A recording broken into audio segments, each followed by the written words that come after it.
Hello. Good morning, Your Honor. Good morning. So are we going to go ahead now with Mr. Al-Makdi, or do you need more time, Mr. Costello? I don't need more time, but what I will right now, I don't need more time. Well, in fact, what I was going to ask is if Mr. Al-Mahdi gives his evidence in chief, and then I just take a quick 10-minute break to discuss with my client, or my witness, I should say, just anything that's arisen, and if I need to cross-examine and the like, take instructions, and then return. I don't know if that. I have no difficulty with that, Mr. Carvelis. You don't object to that? No. Very well. Let us then start with Mr. Al-Makdi. And Al-Makdi, you took the oath before you gave your evidence Yes. on Tuesday. You're still under oath to tell the truth. Do you understand that? Yeah, I do. Yes, thank you. Mr. Carvelis. Good morning again, Mr. Al-Mahdi. Good morning. Now, I understand that you watched the re-examination of Mr. Akiki by Mr. Costel on Wednesday afternoon. During a part of this re-examination was in relation to two particular drawings, which I will show. We will bring one on screen now. Your Honor, these documents, these drawings are at F for Foxtrot 444 and F 1216. As I had the opportunity to explain to Mr. Costel just before you joined, that F444 is identical with F1217 with it's the same drawing, different notations, which are not found here. So I suggest that we look at F1216 and F1217, which are one next to the other, and they are clearer versions, actually. We have clearer versions. And we have even clearer versions, although I'm not sure that it would be necessary, if you agree. We cannot hear you, Your Honor. I think you're on mute. You're still on mute. Costello, that's all right with you to look at those documents? 1216, you're muted. Yes, I'm happy for 1217, 1216 to be reviewed. I'm also content with the clearer images, but I do need to see them, and then before I cross-examine, of course. So if they can just be emailed, then I'd be grateful. Can you email to the court as well, please? Yes, of course. Yeah, thank you. Right. So let's bring first the F 1217.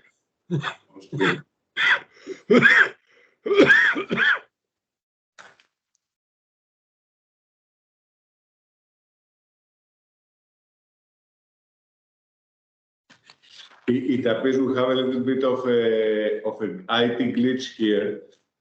My associate, Mr. Glennie, who handles the uploading, his laptop crashed. Mr. Costello, could I please ask you to, and I'm not connected to my laptop. You can ask, but I've crashed as well. Okay. There's a conspiracy here, it's obvious. Yeah. Your Honor, we're in your hands. Well, why don't I break for 5 minutes to allow you to try and sort it out? Yeah. Okay, Your Honor. Rejoin me. Okay, we'll resume at 10 past.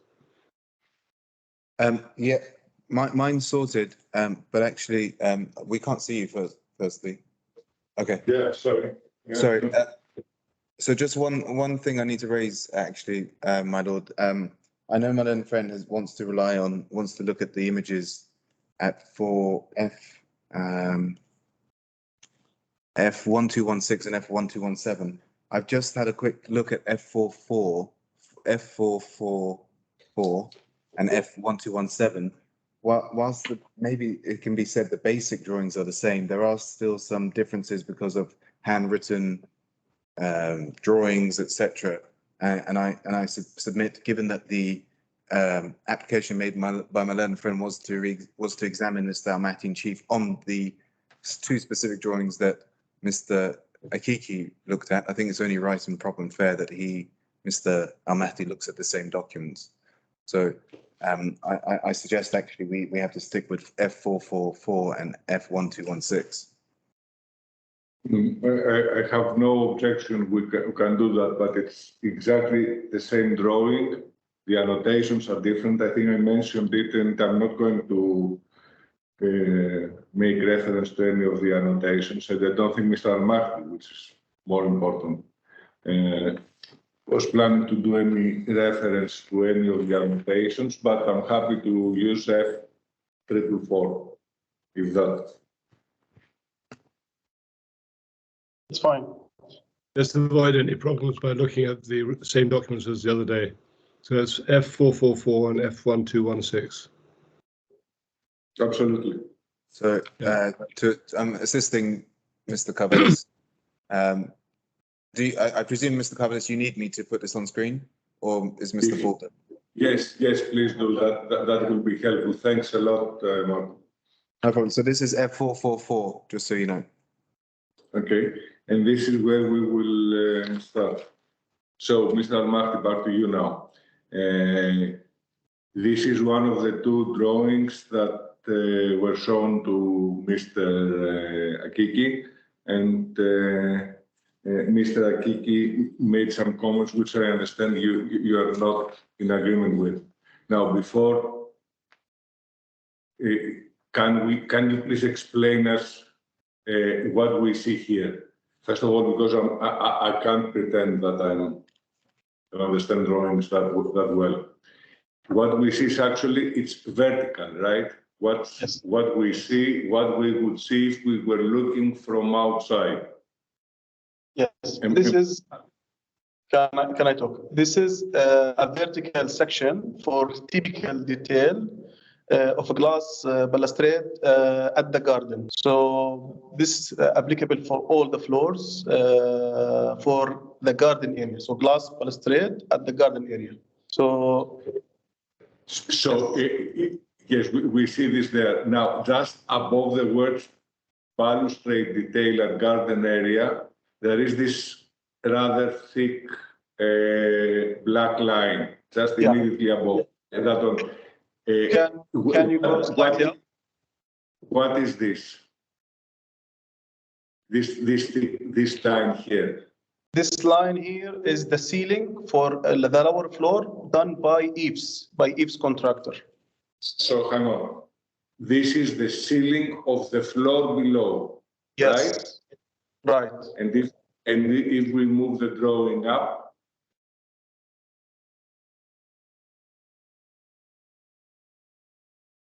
and where is the floor of the where is the floor that we're talking about? The floor, you see this dark line, the vertical, that is the glass, and the floor is right side of it. So that is the inside. People will stand a little bit up. People will stand here. This is the foot of the person will stand here and look from the balustrade to the outside. So left side is the outside of the building, which can be accessed by cradle. And what is the length between the ceiling of the below floor and the floor where the individual would stand on? You mean from down to the ceiling? It's around 3 meters, roughly. If you are talking about the height of the eaves height, you mean? Yeah, this one around 1.1 meter. Okay, so this is not this is not on scale, this is zoomed in. Yes, Right. this is this is around 1.1 meter, yeah. Okay, if you can make it a bit again there. Okay, so and the glass balustrade, the glass and where the rail, it's the blue line, the thick blue line, right? Yes, right. This is the piece of glass, yes. And how much is the overall length? The height around 1.2 meter. Okay, the glass. Okay, and what do we see? And at the bottom of the glass, it is. I assume this is the thicker line. I assume is what you call it U-channel. This is the concrete, the one you put the cursor on. This is the concrete, upstand and slab. And the line where you put now the cursor, it is the U-channel, which we embedded on the concrete. This U-channel by Reem. Okay, and which is embedded within the concrete. Within the concrete, yes. And then the glass sits into this channel, right? Right. Okay. Okay. Now, I think and the lines to the left, just after these curly lines, out to the left of it, this is now the outside of the building, right? Where the cursor is. Yes, this is outside the building. Okay. Now, I think I understand. And then there is a smaller image of the top left-hand side.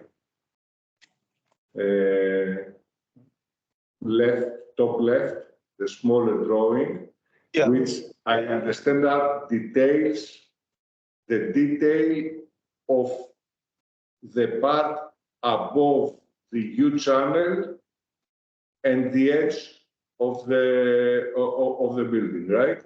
Yes, this is a blow-up detail exactly for that area at the connection between the eaves, glass, and the U-channel. It's a blow-up, zoom in detail.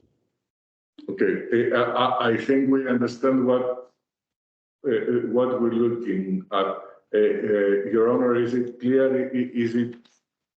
Do you want any further clarifications of this? Do you need any further clarification? No, I'm following. Thank you.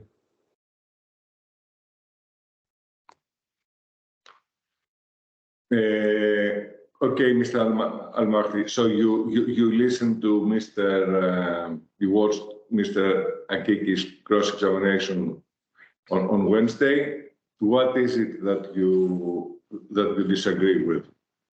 I disagree. He mentioned about this horizontal is the cover profile by a Reem, which is not a cover profile by a Reem. This is part of the eaves work. In the garden, we don't have cover. And if you notice, when we describe the sequence, at the garden balustrade, we have only sealant and no cover. This item, horizontal, is done by the eaves. If you look to the notation down, is mentioned not by RIA. If you look, zoom down a little on the left side of the cursor. Left side. Down, no. On the same drawing, which is on the right side. The right-hand side, the main drawing. Where is the height mentioned? Yeah, down slightly. Left side slightly. Yes, here, left side. See here what's written. This is, in the clear version, you will find this is not by RIA. What does it say? So, external face here. What I can read, because as I said, it's not a very clear, this is not the best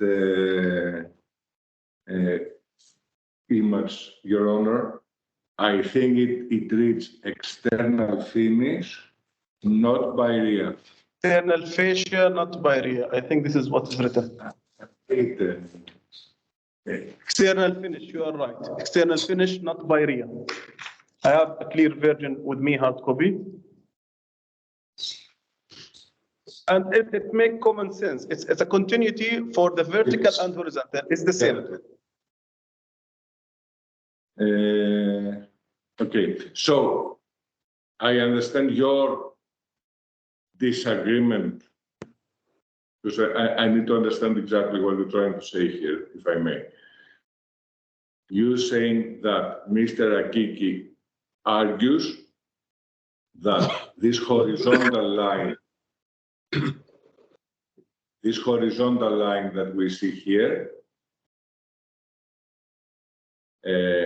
he argued that this is the cover that Reem was supposed to install after Aves, but this is not the case. This is work to be done by the EIFS subcontractor.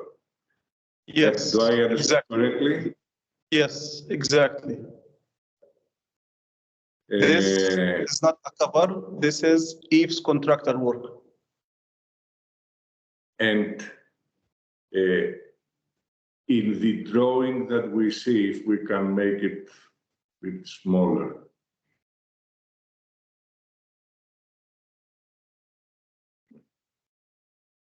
Can you show us on this drawing the parts where a rim is required to work and the parts where the EIFS contractor is required to work? Yeah. If you mean the work from outside with the cradle, Yes. the parts, let's the parts required, the Eve's contractor for the cradle is anything left side of the concrete. You can see the concrete. Yeah. Anything left side of the concrete. You can see here, there's a frame fixed to the concrete. Yeah. Yes, this one. And there's a frame up fixed. Excuse me, the concrete is the dotted area, the one where the cursor is, correct? Yes. So, okay. Yes. And the framing of the eaves fixed on the concrete, nothing to do with the glass balustrade, nothing to do with the channel. It is fixed direct to the concrete. You can see this one from the top, there's 2 dots fixed on the concrete. Down also, the eaves fixed to the concrete. If you come down more, please. Yes, see, here it's fixed to the concrete. So there is nothing attached with the glass balustrade. If you go and to the zoom out detail at the left corner top, zoom here more, go up slightly.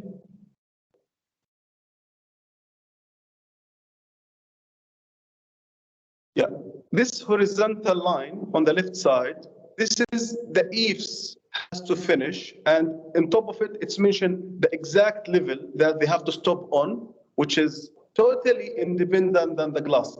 We come later, after they finish, we fill the gap between the glass and the eaves by this dot. This small dot is the sealant. For garden balustrade, we don't have cover. We have only this sealant, and the only way to apply this sealant is to wait the eaves contractor finish his work, then we can come later and apply this small dot of sealant. So nothing preventing the eaves contractor to do his job except the concrete. If the concrete is there for the roof guard, for the garden area, then the eaves contractor can proceed, nothing holding him.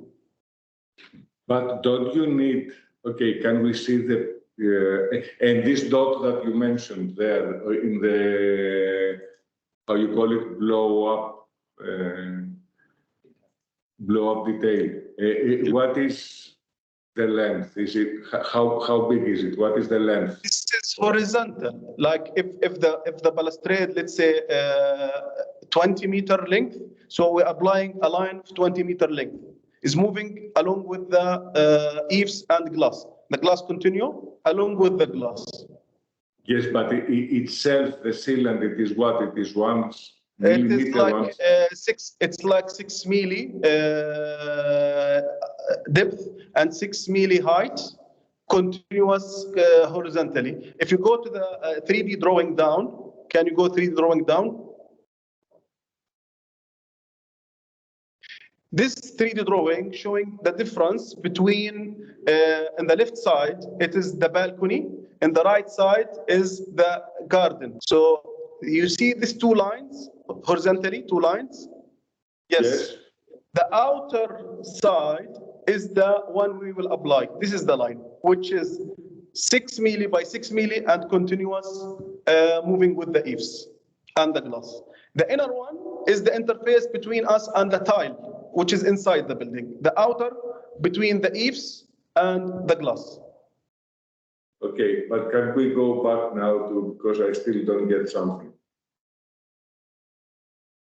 You just said that the cradles are necessary for the EIFS contractor to do all this job in the space between the two floors, between the ceiling and the floor, right?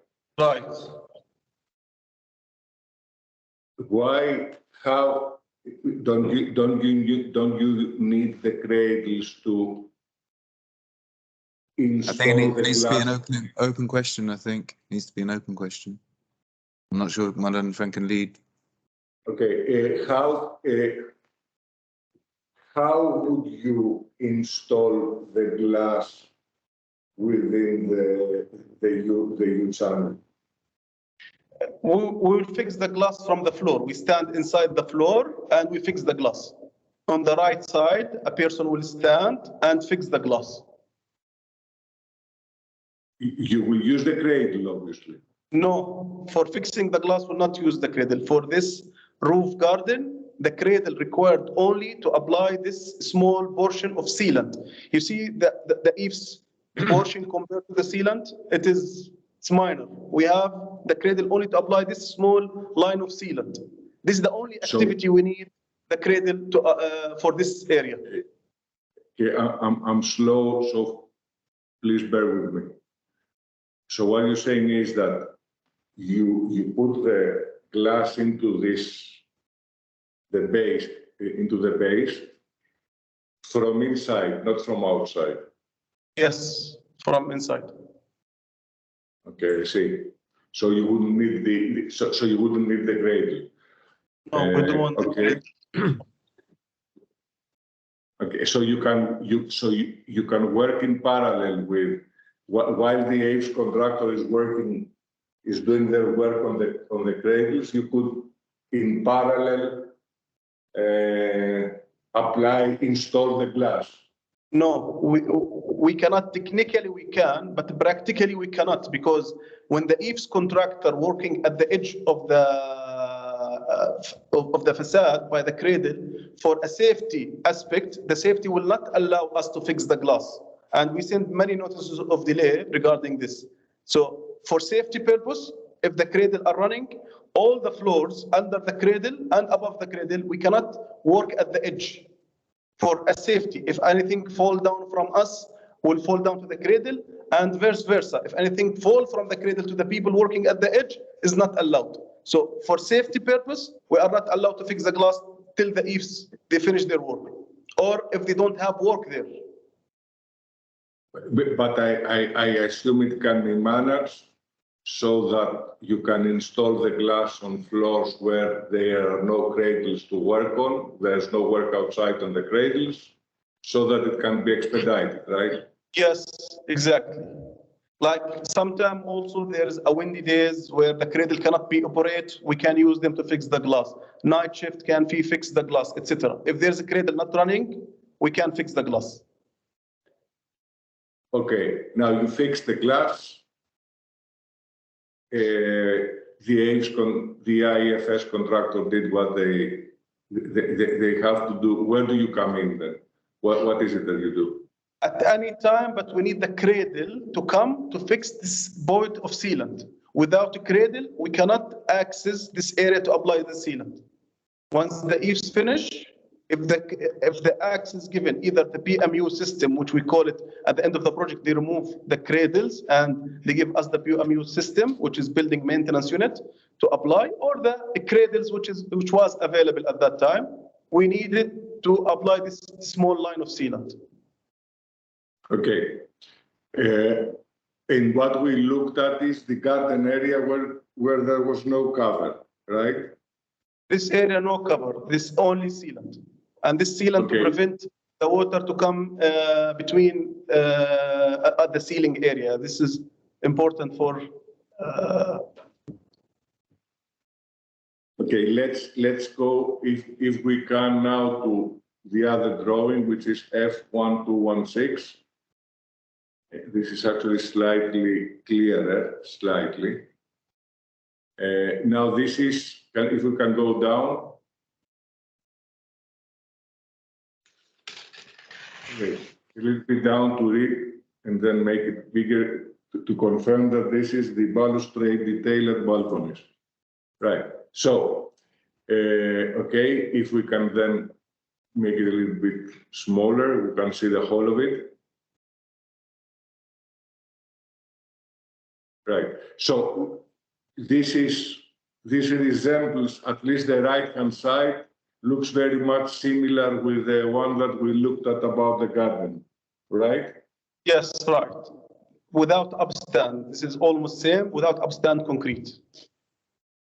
All right, and again, the thicker line towards the bottom of the page, just above the words balustrade detailed balconies, is the ceiling, and what my colleague has highlighted is the outside, the ceiling, and then the outside of the building. The outside is to the left, and inside, the inside of the building is to the right, correct? Yes, correct. What highlighted Right. is the EFS system, which is on the left, right. Okay. And this is again,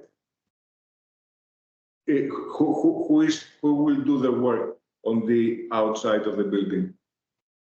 This is by EFS contractor and the steel specialist, which is part of the EFS, nothing to do with RIA. So if you see the framing, which is attached to the slab, you can see the slab. Yes. This is the slab. This is the slab. This is the attachment on the slab. So the framing, here the point of fixing the framing of the EFS system on the slab. Nothing to do with the fixation on the balustrade. The balustrade is up. Where is it? The balustrade is up. Where exactly? This where one, in this drawing? where you put the cursor exactly. And this down is the U channel and the cover. This is the U channel and the cover. If you go to the blow up detail, I will show you the cover exactly where is our cover. You mean the top left corner? Top left corner. Okay. Yeah. This were mentioned by RIA is exactly the same sealant which we supposed to apply, and the one highlighted in yellow, even vertical, not this one, no, the outer one. This is the U channel. Hang on, what do we see here? Do we see it again vertically? Is it vertical, what we see here? This is the sealant which we need to apply between our cover and the EFS. So on the left side is the EFS, where exactly the level mentioned, where to stop. Yeah, this is the EFS. And on the right side of this highlighted area. Hang on. How much is the width of this yellow highlighted area? It's around maybe around 25 cm, if I'm not mistaken, something like that. I can guess from the drawing. 25 what? Here, around 25 cm, if I'm not mistaken, something like 25 cm. The height is 1.1 centimeters. Excuse me, you mean centimeters? Okay. Okay. So this is 25 centimeters outside, towards the outside the building, right? Yes, and the height And- is around 1.1. Who does the work on this, on these 25 centimeters? Who does the work? It is the AFS contractor. It's the EFS. And then at the end, it's the sealant, right? Yes, And where exactly. is the cover? Where This is the is the cover? Out- profile. The profile on the right of the sealant, that the profile is the cover. If you go to the blow up detail, I'll show it to you. Blow up on the left up corner.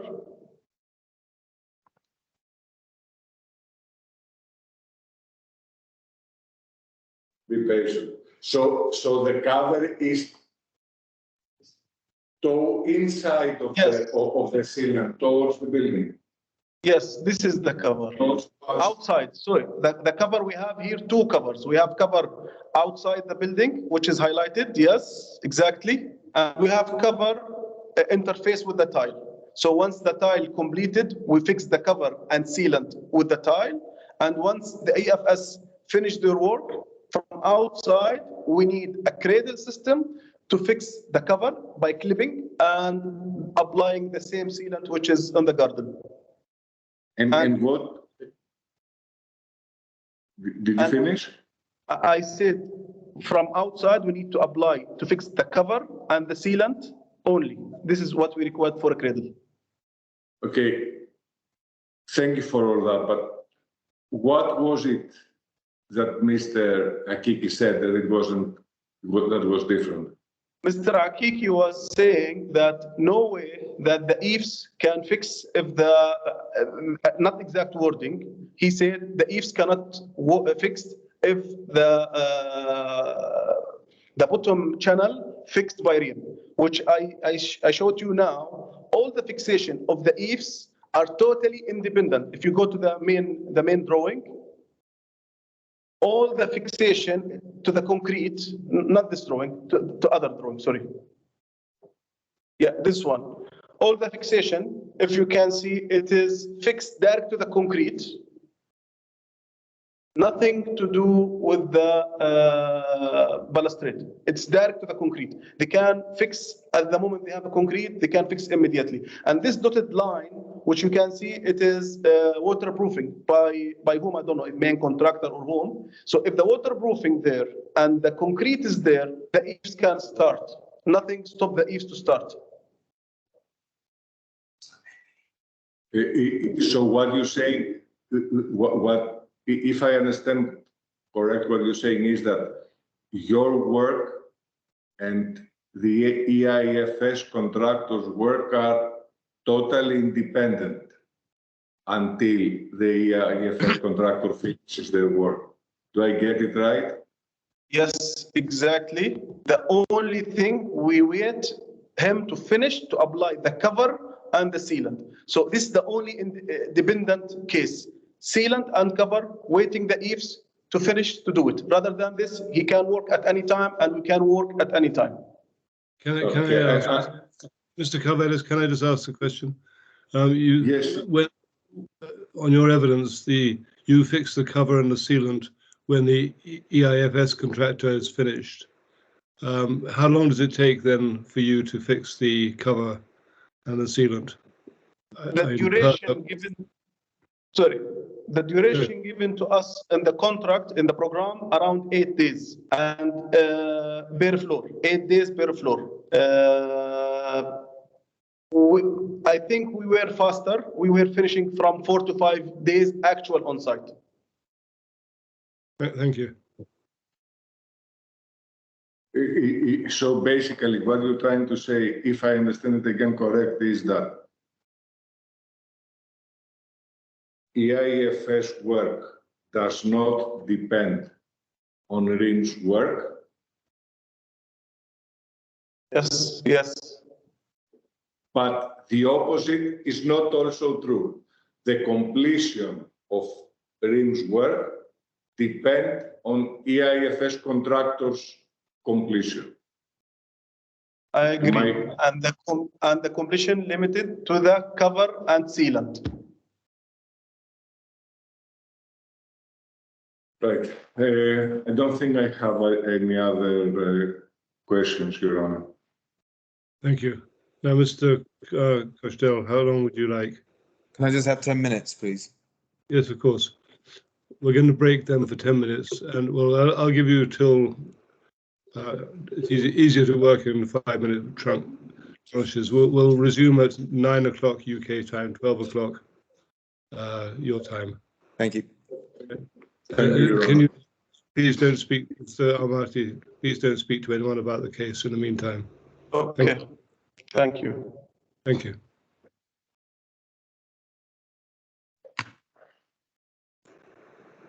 Your Honor, out of curiosity, before we start, courts in Scotland, do they do now online, or is it only face-to-face, actual? It's a mixture. In person? It's a mixture. It depends. They're coming back to in person. For criminal cases, they're in person. For civil cases, they are, as say, a mixture. Some short hearings are done online, but mainly witness actions are done in person. But do they adopt e-bundle, or is it again no endless printing of paper? It's still a lot of printing of paper, but they're trying gradually to move towards e-bundles. Yeah. So I think, like all courts, they haven't quite caught up to the DIFC speed yet. Anyway, Mr. Costello, are you ready to begin? Yes, and I won't be too long either, so hopefully this will be quite swift. Thank you. Mr. Al-Mahdi, now, I just want to understand some things. So I'm going to just put the drawing back on screen. The first one is at F444. And this was the famous roof garden, balustrade detail like garden area. Yeah? Yes. So here, let's just be clear. The sealant is this bit here, this little drop that goes in Yes. here. And it's very quick works, isn't it? It doesn't take long at all. It's very quick. Yeah, as I said, it was taking around 4 days per floor to continue for both roof garden and balcony. Okay, but the sealant can be applied for a particular area in a number of hours, couldn't it? Maybe less. Again, sorry, I did not get you. The sealant, in terms of the garden areas on a particular floor, could only just take a couple of hours, right? No. How? No. It's just sealant.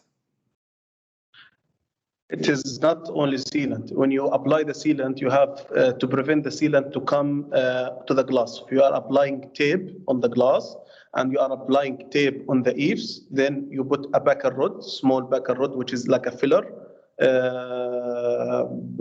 around 5 milli filler. You insert it, then you apply the sealant on top of it, and you scrub the sealant. This process, as I said, per floor, it takes around 4 days, while it's allowed in the program. I do remember it is 8 days allowed in the program. All right. But on this particular floor, we're very clear that the cover, sorry, not the cover, the eaves, I think maybe the confusion is that we've called this a cover, but because it just looks like a cover, but this is I'm calling it colloquially the eaves cover, the eaves work that comes on top. Yes, this is the eaves, and this is typical floor, so it's applied everywhere. Yeah. But what I think the confusion is that we've just called this a cover, not meaning your particular works, but because it just looks like it's a cover because it comes on top and it covers. Mr. Nabil said this is a Reem cover. This is what I recall exactly what he said. He said a Reem cover. I'm not sure because anyway, because looking at your paragraph 17 of your witness statement.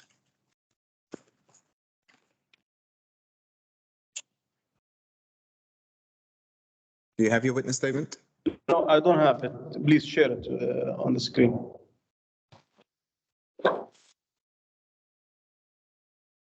Which part of paragraph 17?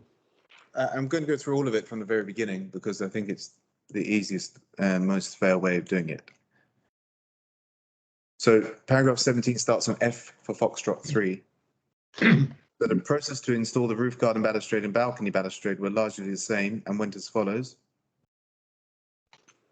The main contractor would construct the civil work, so that's the concrete.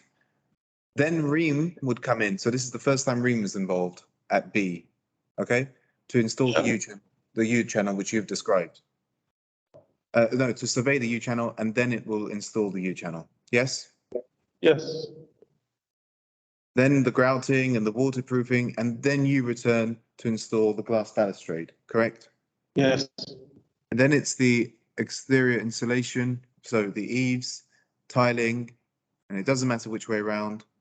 And then Reem would come back to apply the cover on the internal, and on the external apply the cover over the eaves and the final sealant before the eaves. But you say at I, the only differences in processing of installing the roof garden balustrade and balcony balustrade was that for roof garden balustrade, Reem did not apply cover over the eaves or tiles, just added sealant on the eaves sides. Okay? Yes, exactly. This is And Mr. Akiki has already agreed with that in his reply witness statement and in evidence. So I don't think there's any dispute between us on this. I just want to clarify that. in All his witness statement, he agreed it, but in the last time when he was talking, he said that Reem cover, which is not. Okay, well, as I say, I think the confusion may just be the terminology, but anyway, we can move on.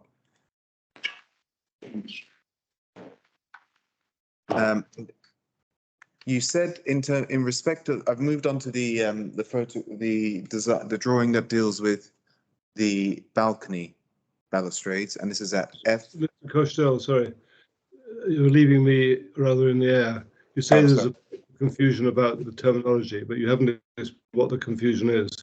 No, I thought I did. Sorry, that when he says if the word cover was used, is because it just is a cover as opposed to Reem applying a cover.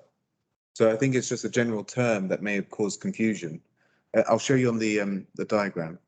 All right. This here, sort of in a colloquial way, acts like a cover because it covers this bit and the gap. But that may just be the confusion because Mr. Akiki has already accepted the process in paragraph 17. So. Can I speak? Yes. Sure. Mr. Akiki said this is a Reem cover in his witness statement, in his last speech. Okay. This is why I came to clarify. It's not a Reem cover. He said it's a Reem cover. What I'm saying is this is the eaves, not a Reem cover. Okay. Well, I'll deal with the if there's any application that I need to make, I'll make it at the end. But let me just finish with Mr. Al-Mahdi. In respect of this particular drawing on F 1216, Foxtrot 1216, this is the balcony balustrade. And you've already looked at this with Mr. Carvelis. You've described this as the U channel. I think the correct term is the aluminium rail, isn't it? Yeah, you call it whatever, aluminium rail or U channel. Yes, any terminology can be applied. Fair. You said that for the roof garden, for the installation of the balustrade glass, you didn't need the cradles, and I'm right, aren't I, in saying that for the installation of the glass and the balcony balustrade, you also didn't need the cradles to install the glass. To install the glass, you don't want the cradle. Yeah, you only need the cradle for the application. Well, actually for the balcony balustrades, you needed the cradles for the cover and the sealant. For the cover, outside cover, and the sealant, which is outside. Yeah, the outside. I just want to understand with the eaves. I tell you what, let me look at this image. This is the top left-hand area. So this where it says by Reem, is this the reference to the sealant? Yes. And this is is this the cover? This is the cover, exactly. But surely the eaves needs to be installed so that when Reem installs the cover and applies the sealant, Eaves is already there to finish the job. Exactly. The Eaves has to finish his work. Then I will come to close the gap between the U-channel, or what you call it, bottom rail, and the Eaves by the cover and the sealant. Okay. So I just want to make sure I've understood, because I thought you may have said something different, but I want to be fair to you. The Eaves needs to be installed here on the balcony balustrade works on the outside, and then you come and apply the cover and sealant. Is that right? Exactly, yes. And the way you described it in your witness statement is, just so I've completely got this right, U-channel, number one U-channel. Yeah. I'm going to go through it one by one. So just tell me when you agree. Yeah, can you go please to my witness statement so we can read it? I remember it, but better to have it on the screen. So this applies, just so we've got it right. For the balcony in the roof garden, we've got the U-channel. Yeah. I'm going to ignore the grouting and the waterproofing. I just want to look at what Reem does. U-channel, installation of the glass, then it's the eaves, and then it's the cover and sealant, but only the sealant if it's the roof garden. Exactly. Okay. Thank you. No further questions. Thank you very much, Mr. Al-Makdi. That's the end of your evidence. You're free to go again. Thank you. Thank you, Your Honor. Thank you. Yes. I assume, Your Honor, there is no re-examination, I guess, here. Oh, I'm sorry, Mr. Carvelis, I was not thinking. Do you want to re-examine? Just one very quick question. Mr. Al-Makdi, are you still there? Yeah, yes. I'm sorry, Mr. Carvelis. Just if we can look at the witness statement, paragraph 17.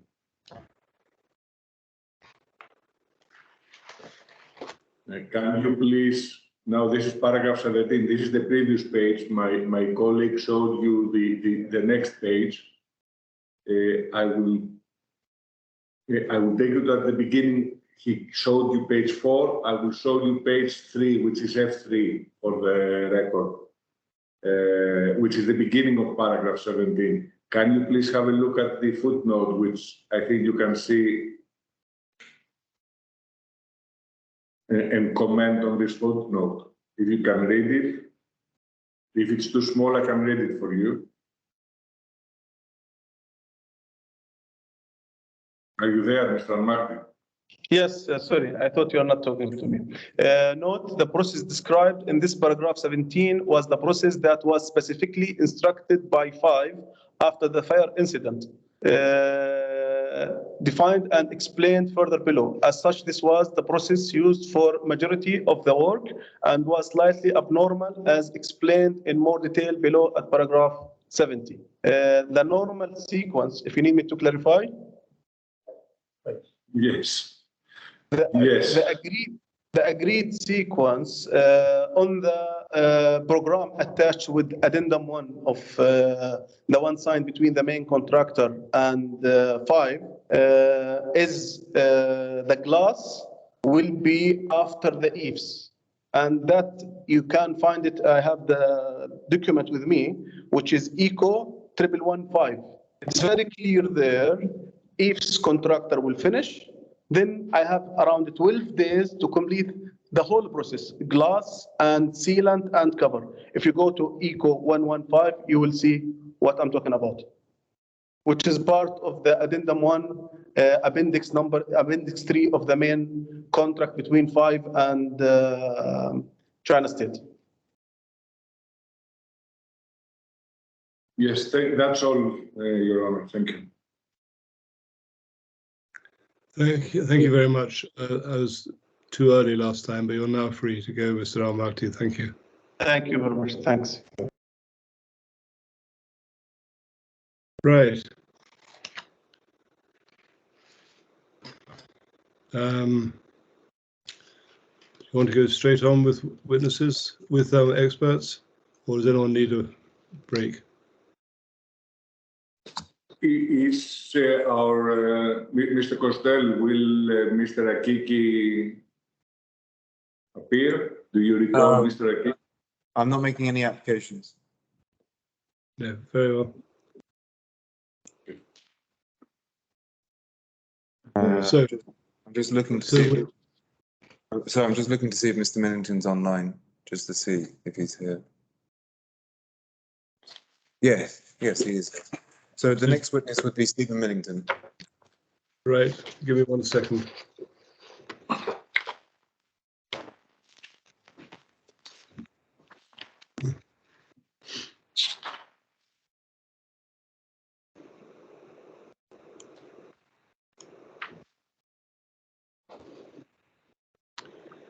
Just give me a sec. His report's at I1. I have it downloaded, but I just want to.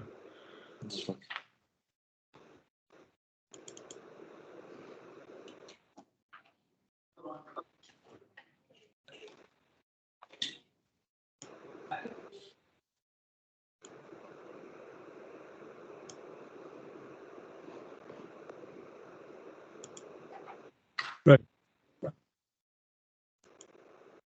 Yes, well, you're Mr. Stephen Millington, are you? Is that right? Yes. Right, I'll ask the court staff to administer the oath before you give your evidence. Thank you. Thank you, my lord. Good morning, Mr. Millington. Morning. Could you please state your full name and occupation for the record, please? Yes, my name is Stephen Martin Millington, and I'm a chartered accountant and partner at Forensic Risk Alliance. Thank you. Could you confirm if you're taking an oath or an affirmation today? Take an oath. Thank you. Do you have access or a hard copy of the Holy Book in front of you?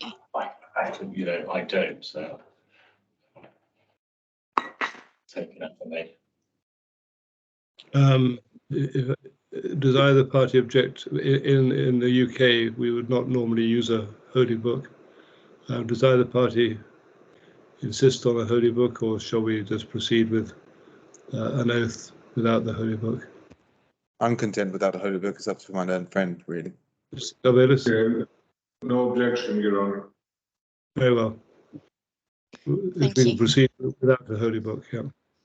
Thank you. Could you please repeat the following statement after me? I swear by Almighty God, I swear by Almighty God, what I believe in to say the truth, that I believe in to say the truth, the whole truth and nothing but the truth. the whole truth and nothing but the truth. Thank you, Mr. Millington. Thank you. That's the question. I think it's a good afternoon to you, isn't it, Mr. Millington? You're in Dubai, aren't you? Yes, I am. Yes. I am. Good afternoon. Can you just confirm your full name for the court, please? Yes, my full name's Stephen Martin Millington. And you have been called in this case as an expert. Is that right? I have, yes.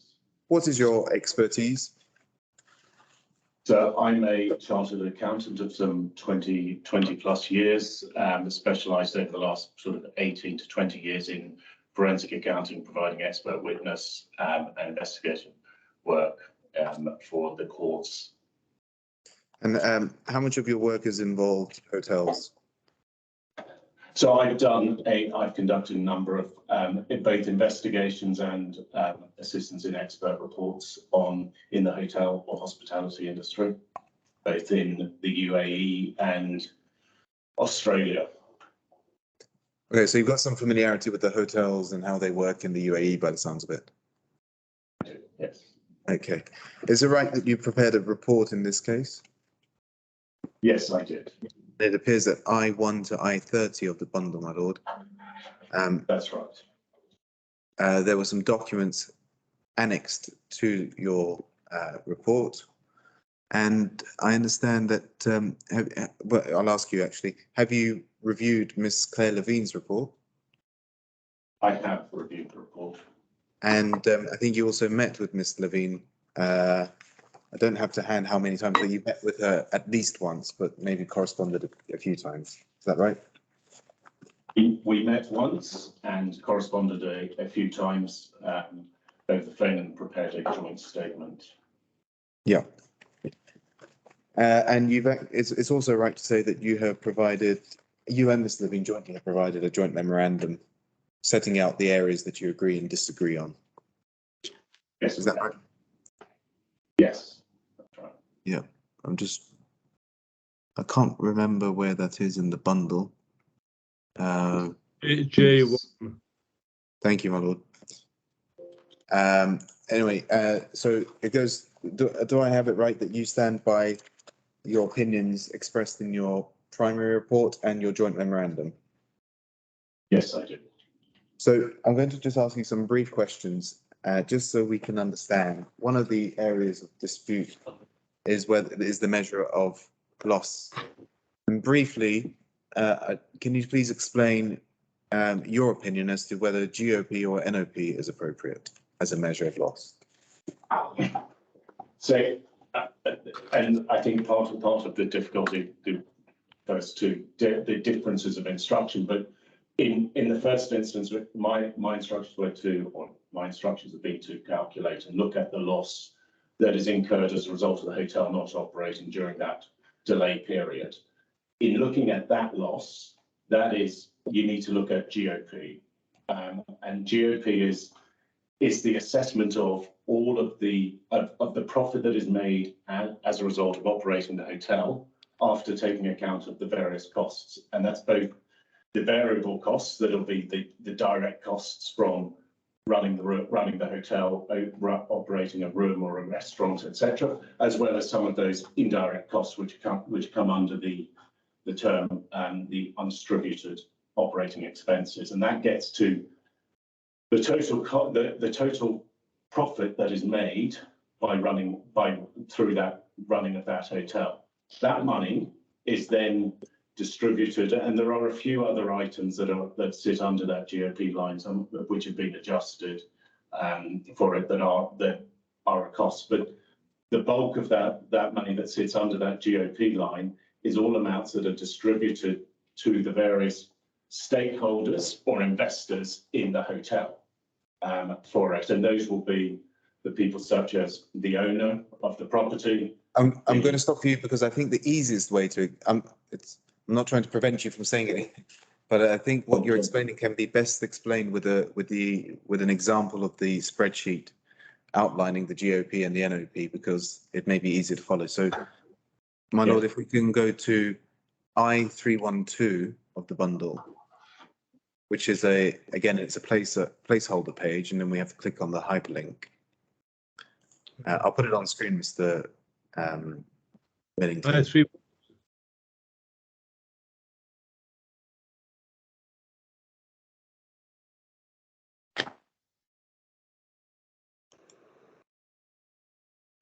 Bear with me. Yeah.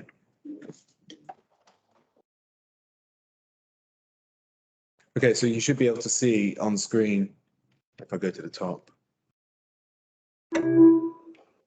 So this particular page looks at, is it right, the P&L for February 2020 and January 2020? Yeah. So I've just chosen this as an example, and let me just zoom in slightly. So when I scroll down, I'll find GOP here at line 57. Do you see that at line 57? Yes. So that's the gross operating profits, and we'll go into a bit more detail in a moment. And then we've got the net operating profits at the bottom of the page at line 78. Yes. And we get to, and correct me if I'm wrong, because I'm just reading what I see on screen. But we get from the GOP to the NOP after deducting the fixed charges. Is that right? Yes. Okay, so to give you an opportunity to explain your opinion, let's go from basically the top. Anything above the GOP line, just explain generally what that includes. So anything above that GOP line includes all of your revenue and expenditure that are incurred in operating the hotel. So you will have the direct revenue and expenditure that is, so for example, if you rent out a room, it's a direct revenue from. Spreadsheet. Sorry, someone's speaking. Sorry. It was me. Apologies. I was just asking what is again the bundle number. Sorry, Oh. because I didn't. That's okay. I-312. 312. Yeah. Okay, thank you. No worries. So yes, Mr. Millington, do you want to just start again? Yes, sorry. So the everything that sits above the GOP line is effectively all of the revenue that is generated from the hotel. Which is here Yes. where my cursor is, I think, right? Which is, you'll have the revenue from the rooms. And effectively, then you'll have the room revenue and the hospitality revenue. So Yeah. the various restaurants, etc., and any other ancillary sort of revenue that you might have for it, less than all of the operating costs of that. So some of which will be within those departments. So you can see food and beverage costs and spa. So Yes. an easy way to explain this might be because some numbers are in bold and some are not in bold. So where we've got food revenue, beverage revenue, F&B, so food and beverage, other revenue, food and beverage, shisha revenue, these are not in bold. These are just normal, unbold, if you like. Is that right? Yeah. And then we've got Yes. the total. So for here, for example, we've got the total food and beverage revenue as a total of 3 million. And then anything which is a cost is in bold underneath. Yes. Okay, and that's just one section as an example. All the sections appear in a similar way, don't they? Yes, and those would be what as an accountant you refer to as the direct costs Okay. of operating. So from a food and beverage. So in simplest of terms, when you sell a meal, your direct costs will be things like your staff that are there, the food that is compromises the meal, etc. So what it amounts to is anything above the GOP line is an addition and subtraction of revenue and costs.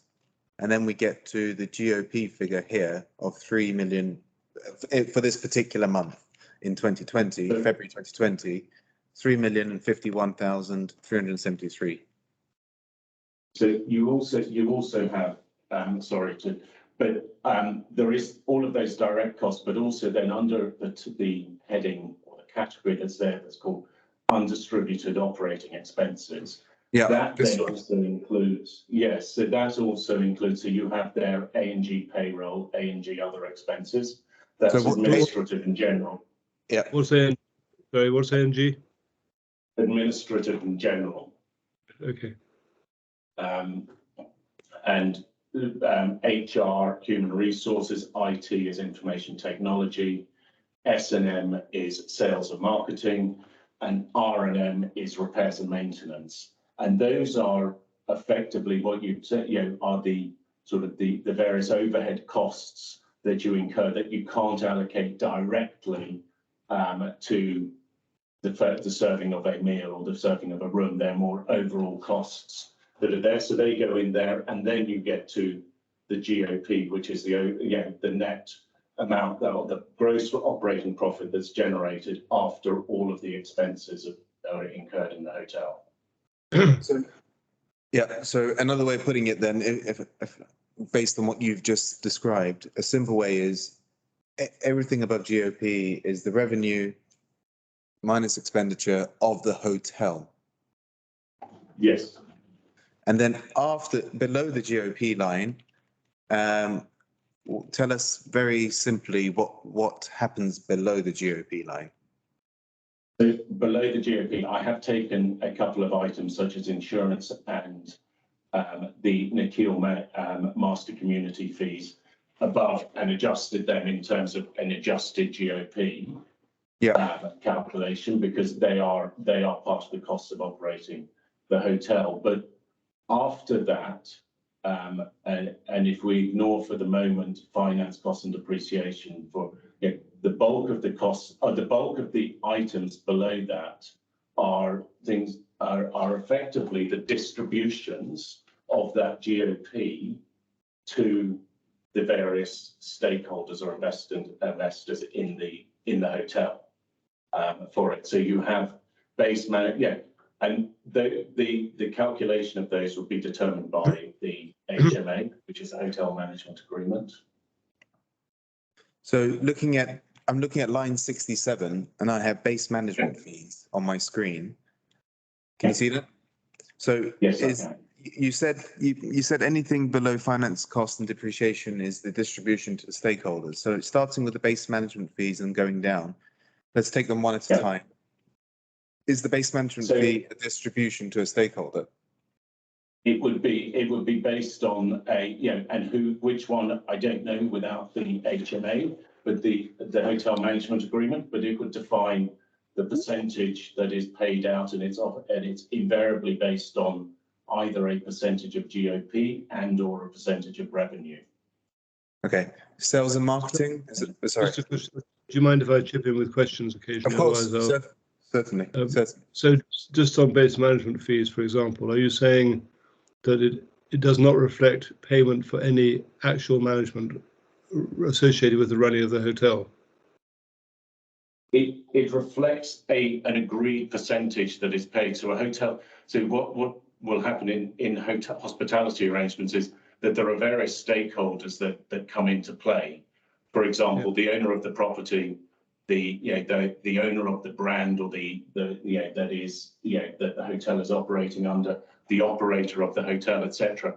They will then come to an agreement under what is called an HMA, or hotel management agreement, that will turn around and say, right, the operator is engaged to operate and run the hotel. The various other parties will have different roles and responsibilities within it, but under that agreement, there will then be an agreement that says when we will that the payments out, the fee, the base management fee will be paid to such and such a party based on X% of GOP or X% of revenue. It depends on what the agreement says, and also what the payment is for. So it's not it's essentially not a cost that's incurred. It's the distribution of the profit that is made by operating the hotel.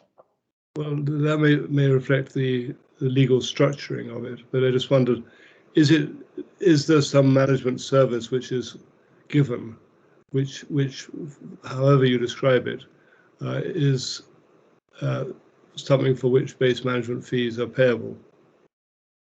In other words, so I put it a different way. Forget about the recipient of the base management fees being a shareholder or a stakeholder or whatever it may be. Would there be some expense in management which is lost if you don't take this into account? I would need to know more in terms of who is being paid and what the fee is based on. And on the face for it, on the face of it, management fee suggests a fee payable for some role in managing the hotel or the business of the. Yes. Is there any reason to doubt whether it's structured that it gets paid to stakeholders or whatever? Doesn't really come into it, does it? Whether it's sorry, Well, the fact that it may be part of a distribution to stakeholders yes. doesn't.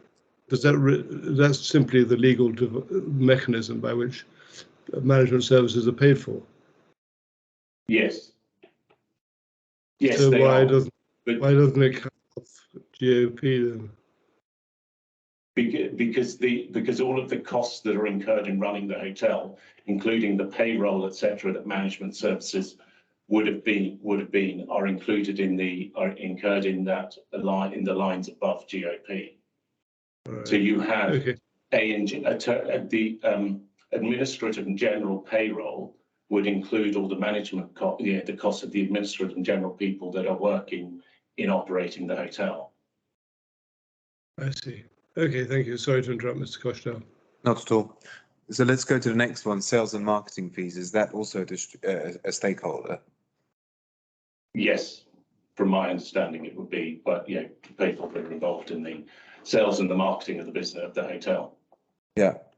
And group services fees? Yes. as well. So just following on from my lord's question, where we've got at line 68 sales and marketing fees, and we've got lines 50 and 51 S&M payroll and S&M other expenses, which appear a bit above the line. Do you know what the distinction, or can you explain the distinction here? So the S&M payroll is the payroll paid to the sales and marketing people. S&M other expenses would be the other expenses, such as the overhead costs, etc., that are incurred and allocated to the sales and marketing team. Right. So it's all of their costs. Okay. And line 69, we've got the group services fees. Yeah. Is that another stakeholder? Yes. And incentive fees? And incentive fees, again, are another stakeholder, my understanding. Yeah. And we've got some nil distributions, and then we've got rental program at 10% commercial area, line 74, and rental program at 40% condo unit distribution at 75. Can you explain these two, please? So those would be the payments that are made to the of effectively the rent or the room revenues from both the condo units and the commercial areas to the owner of the building for it. So again, it's another distribution based on the calculation of the revenues. Just hold on 1 second, because I think my learned friend may have dropped out, and I've seen that. Yes, we were. Did you drop out? Disconnected. Okay, so what I'll do is let's go back a bit, because I don't want to be unfair to my learned friend. I don't know if he heard where he got up to, but I'll summarize. Yeah. So I'll just summarize for my learned friend's benefit. The group services fees is also distribution.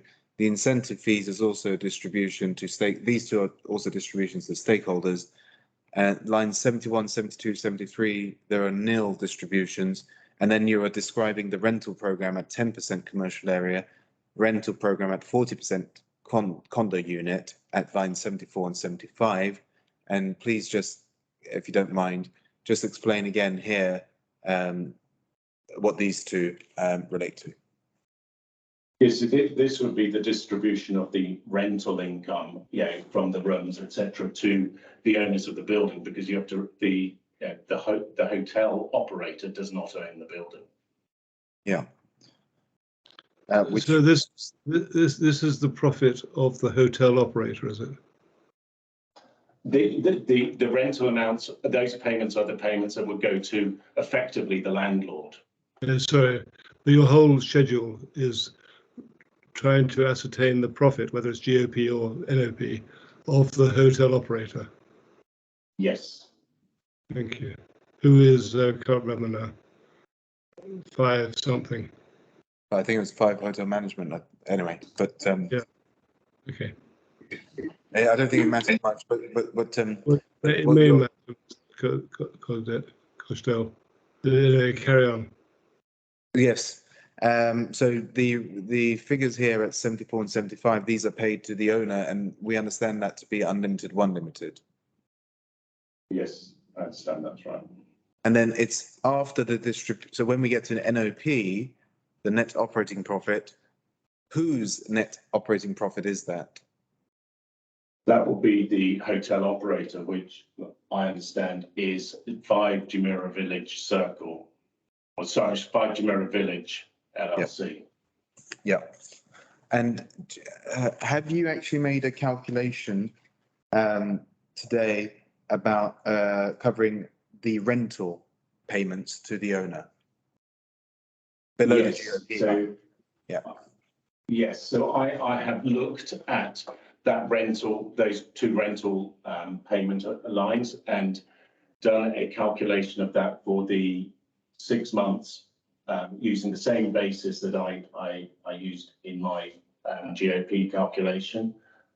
For the February, just to be clear, because of the need to, it wasn't a complete February period that the delay period looks at. I've simply time apportioned it, so taken 10 days out of the February rental payments, and that total, the total for those 2 lines came to 7.428 million dirhams. I think Where do we see that? I don't think it's been done in your report or your joint report, has it, Mr. Millington? Is it something that you've just done? I have just done it this morning, but if it would be helpful to the court, I'm very happy to provide those that calculation. It's simply adding up those monthly amounts and doing a small tweak in the February one to time apportion it for to take 10 days out of the February period. Right. Yeah. Sorry, Mr. Carvalho. I don't know if I'm going to preempt you now, Your Honor. If I understood what Mr. Millington said correct, this is new evidence, which is neither on his original report nor in the joint report. Leaving aside that this is evidence that our forensic expert did not have the benefit of reviewing, we as counsels also would not have any sight of it. This is the first time we hear of it.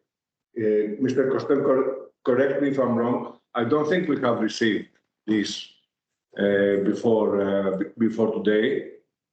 Received what before today? Sorry, I don't understand. This is what Mr. Millington just mentioned. This new calculation. So what Mr. Millington has just said is that he's added up these two, 73 and 74, and made a slight adjustment for February, which are figures that have been in Malone & Friends' possession for before today. So these figures can always be added up and etc. So if I can just, what I was going to just clarify with the witness was that he is not, as it were, making a new calculation except to the extent of adding up columns B, C, D, E, F, and G, F and I think, make an adjustment for column B, if I've got it right, and coming up with figures which I was going to write down, 7 million something.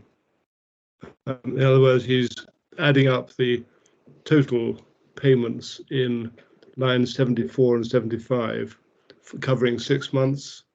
Is this right? From February to March, April, May, June to July, I think. Have I understood correctly, Mr. Millington? I have done is it in part, Your Honour. We've taken all I've done is I've added the two lines rental program, commercial area, and rental program condo unit distribution for the proxy period that we've reviewed, which goes from September 2019 to February 2020. All right, so all of those figures have already been there. It was just to provide a number for what that was paid in rent to the landlord owner. Right, and can you just tell me what those figures came to again? That figure came to 7,428,000 dirhams. Mr. Carvelis, I think if it's simply adding up the figures in those columns, can we proceed on that basis? And you can ask, of course, any additional questions you like, and if you need to stop and have a word with Ms. Levine, so be it. I don't think it really amounts to new evidence so much as trying to help the court with its calculator. You're muted. I think this may be the case. I'm doing these calculations myself on the spreadsheet. I'm not sure I get the same number that Mr. Millington suggested. I think there's an adjustment for the first figure because he has to take part of February instead of the whole of February. Is that right? Yes. Sorry, September, I mean, rather than February.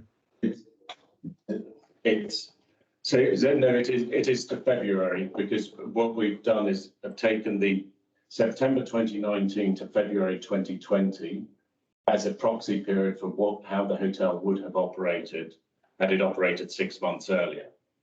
In February 2020, it would have finished the delay period that I'd been instructed would have finished on the 19th of February. So I've taken the last 10 days of February and deducted that. So and for the rent part, it has been a simple time apportionment. So 10 over 29.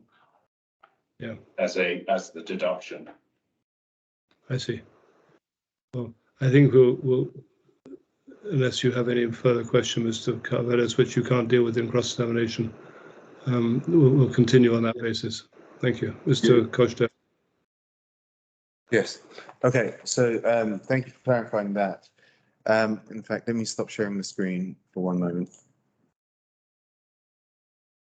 And so that is the major dispute between, it seems, you and Ms. Levine, the GOP versus NOP. So we don't need any more evidence from you on that. But just a very quick summary on your opinions on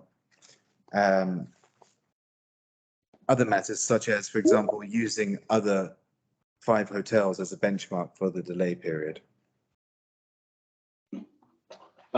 Yes, I mean, as I've stated, there is only one other 5 hotel, which is 5 Palm Jumeirah. At the time, it was a fully operational hotel, so wouldn't have had any of that uplift that you see in a new hotel as it starts, and operates in a very different market.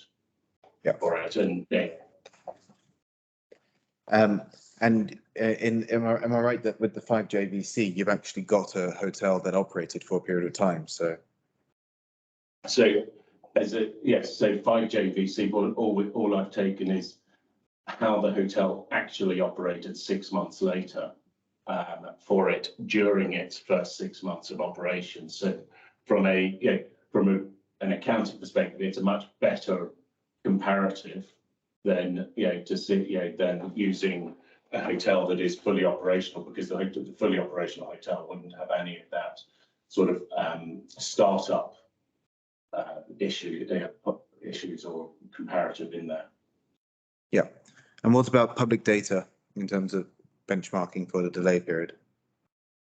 So in the benchmarking, again, taking the actual results of the hotel that happened only 6 months later is a far better comparative than using market averages. And as you can see, and as you'll see from joint statement, we both agree that if you look at how 5 Jumeirah Village Circle performed during that period, during the actual startup period that it had, it outperformed the market quite considerably for it. So that would also then support. There's no reason.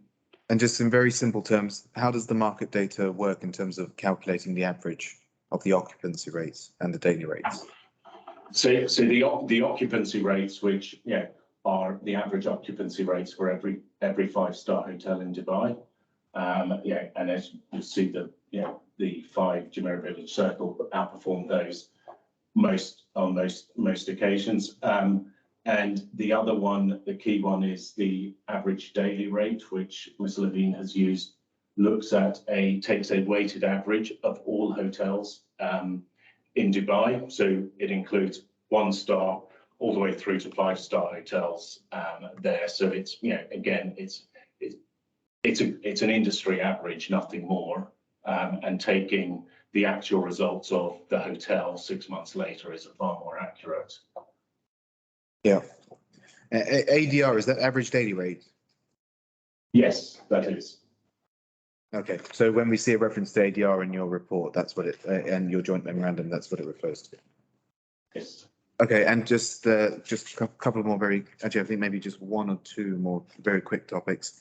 On the GOP percentage between March 2021 and August 2021, you opined that it is 12%, that there should be a range provided for a deduction, so from 0% to 12%. and Mr. Bean calculated 37%. So I just want, I think what we could benefit from is just an explanation of what the GOP percentage is, and what, in your opinion, in terms of why you're making that deduction and why you're giving the range you do, and why, if there are any, if there are any other comments you need to make on that, just so we can all understand where you're coming from. Yes, and I think it's important to realise that Ms. Levine and I have come from the calculations of from different perspectives, hence the differences in the numbers. And if I can explain, so the first, what I've looked at was to turn around and say, look, is there any seasonality adjustment? Because what I've taken in terms of the proxy period, I've said when the hotel actually opened up in September, I'm going to take the first 170 days of that and apply that, so the September through to February period, and apply that to as if the hotel opened in March through to August in the first 170 days. And sort of said, well, it's important to look at whether or not there is a potential seasonality between the two 6-month periods that we're looking at. So having looked at that, the only data that we had was the data for 2021 and the beginning of 22 for it. So if you look at from March 2021 through to August 2021, I looked at the GOP percentage, i.e. the margin that the hotel makes during that period on all of its operations. Just pausing you there, because I think, again, this is one of those areas where we may be assisted with a viewed diagram of sorts. I'm going to look at paragraph 4.23 of your primary report. Just getting it up.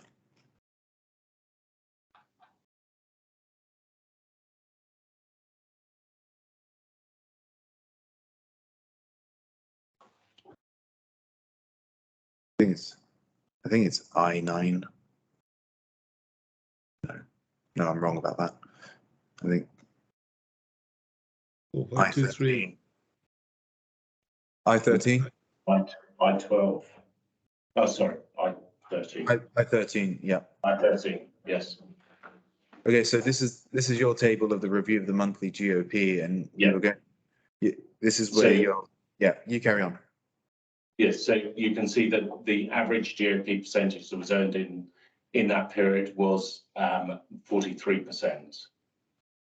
I looked then at the September to February period, and saw that that was 49%. I think it's important to note that between March 21 and August 21, it is still a very heavily restricted operations for hospitality in Dubai and globally. It was still very much within that COVID period. So the total numbers will be lower. There were less people in the rooms. There was less revenue generated. So the GOP percentage you would expect to be a little bit lower, because it is not purely a variable percentage. There is also, as we said before, under the undistributed operating expenses, there are the more overhead costs that are also included in that. But that said, we looked at that was 43%. Looking at the following 6 months, it's at 49%.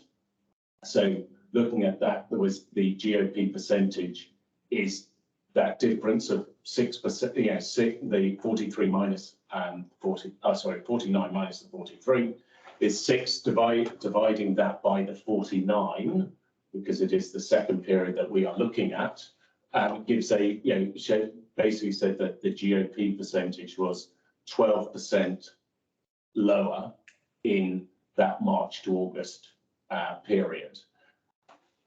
And so therefore, carry on. No, so therefore what I've done is I've applied a 12%. I've turned around and said it's very difficult to assess whether or not that is a seasonality issue or it is predominantly driven by COVID or other things. However, for to help the court, I think it's important to provide a range of that. And so it is somewhere between that 0, in terms of seasonality, and that 12%, which resulted in my adjustment to a potential 12% difference in GOP. Yeah. So it's as a range, 0 to 12. Exactly.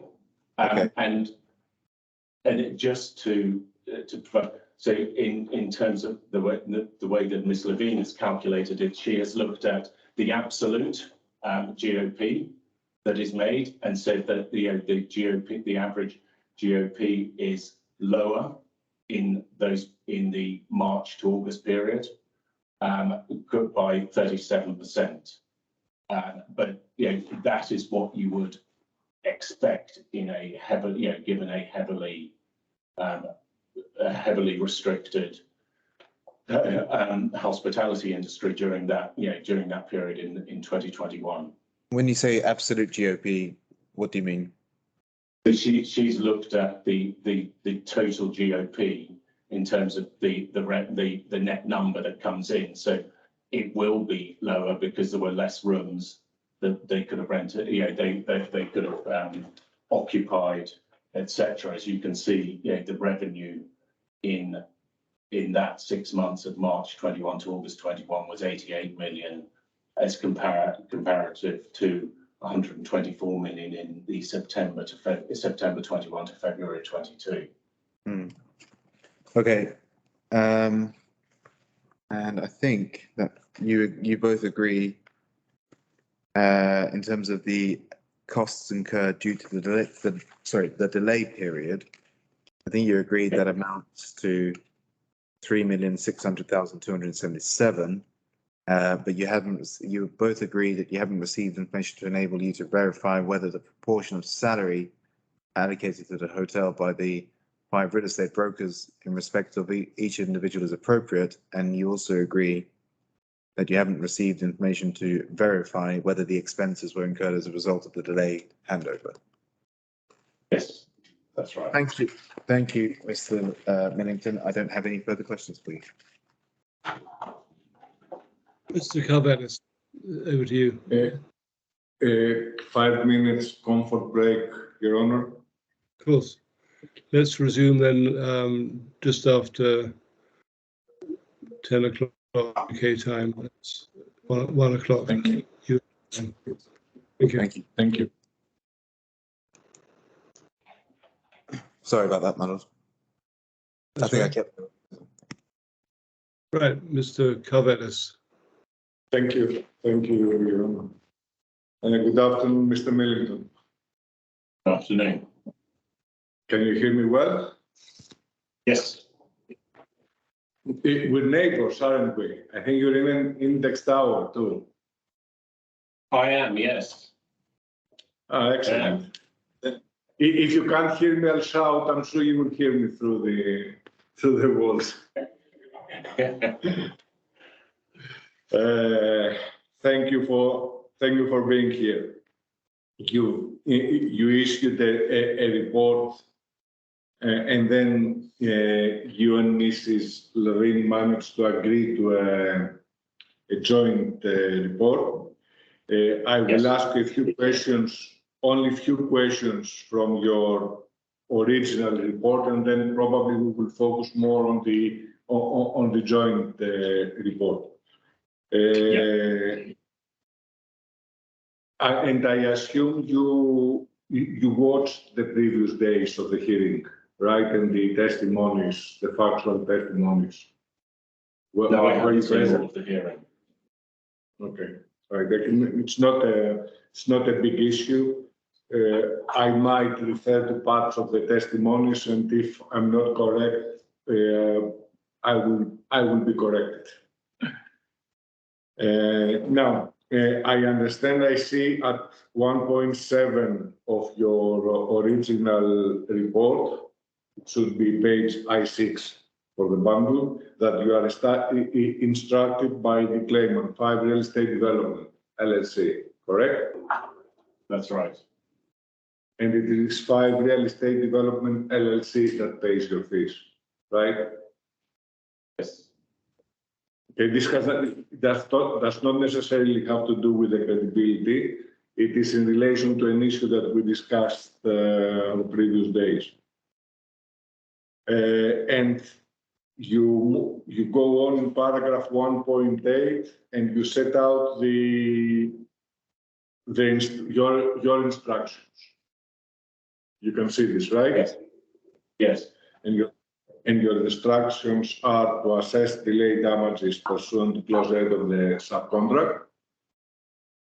Yeah. To assess the estimated GOP for the delay period. And then additional costs incurred by the claimant, 5 real estate development, again during the delay period. These are the instructions that you have. This is the basis of your work. Am I right? Yes, it is. Okay, let's start with the less interesting parts first. The number 1 and number 3, delay damages and additional costs. Delay damages, I think it's in page, it's a short reference, short section 3 of your report in paragraph, page 1, I9 for the record, Your Honor. Page 4 of your report.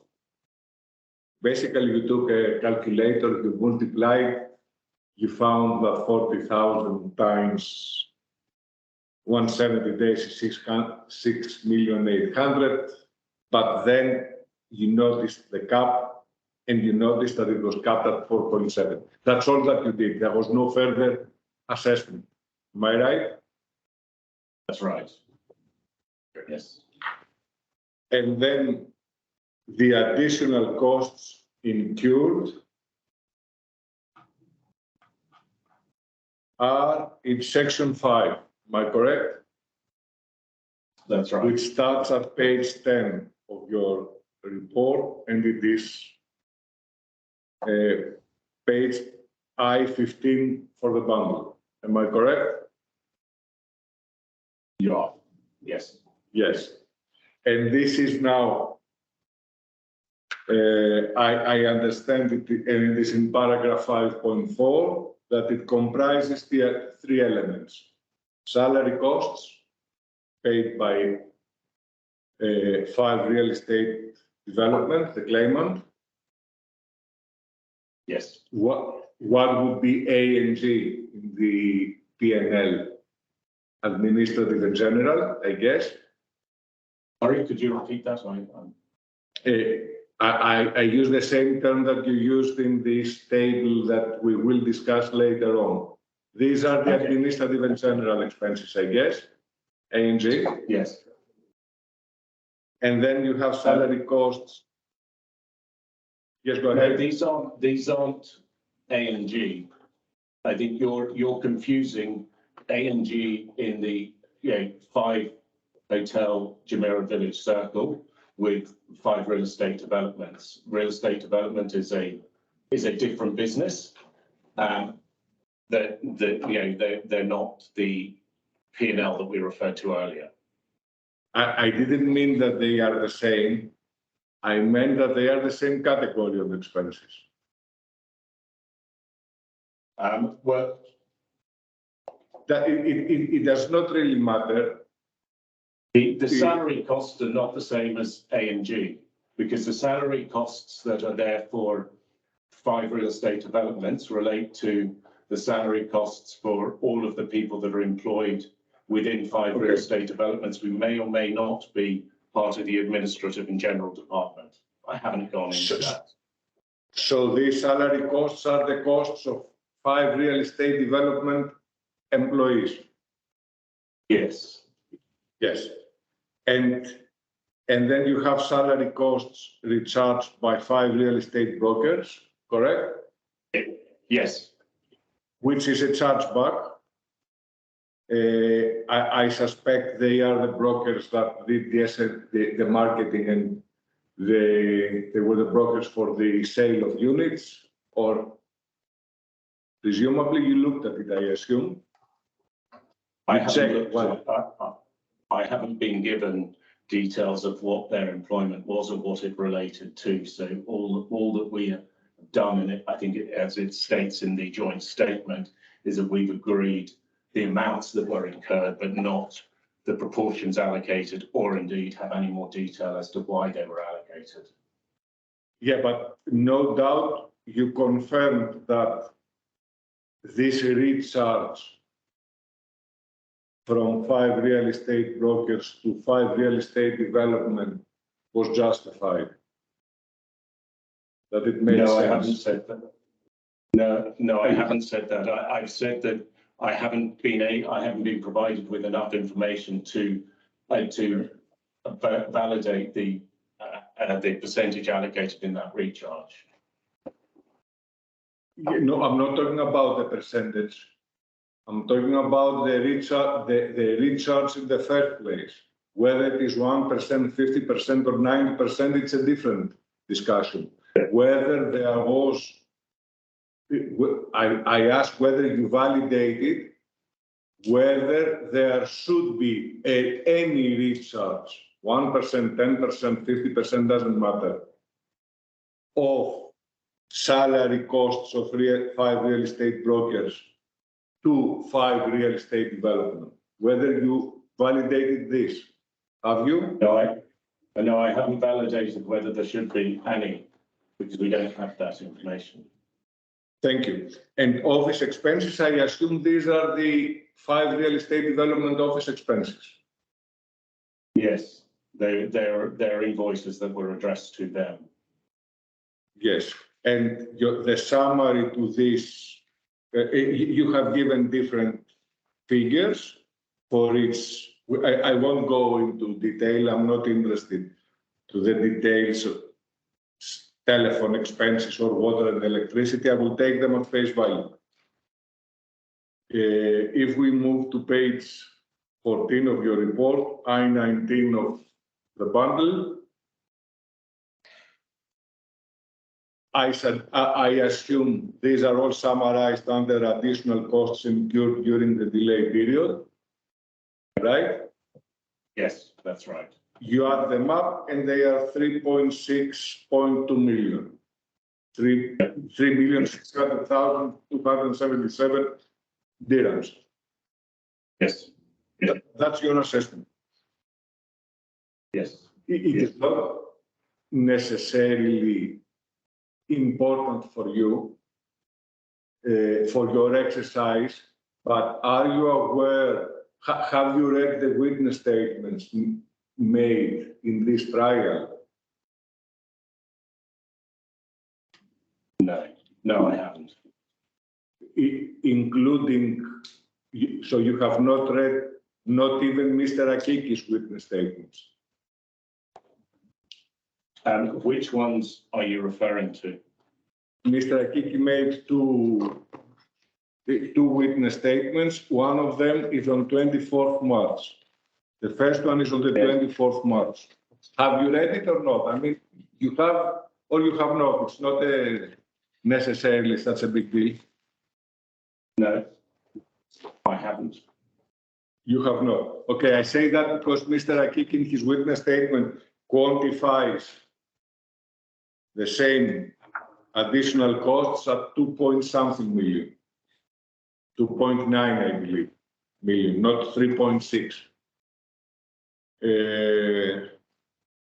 And it doesn't really matter for your report because Mr. Akiki is the authorized representative and the voice of 5 real estate development. So on this point, whatever you say is not very relevant. But what is relevant is your answer to the following question. So these are, as you understand it, these are all the costs actually suffered by 5 real estate development during the delay period, these 170 days. Is my understanding correct? No, not entirely, because, as I said, part of them are the Fred real estate brokers, the reallocation of that, the recharge of that, but also that my assessment's been based on the expenditure items that I've been able to verify and tick. So office expenditure, etc., that I can see with supported invoices. So it is, there may be more that I'm not aware of. I haven't done a completeness for that. I've simply added up the ones for which I have got supporting documentation for. Okay, I understand what you're saying. Of course, you cannot, we can never know the truth entirely. Let me rephrase then the question. On the basis of the evidence made available to you, this is the entire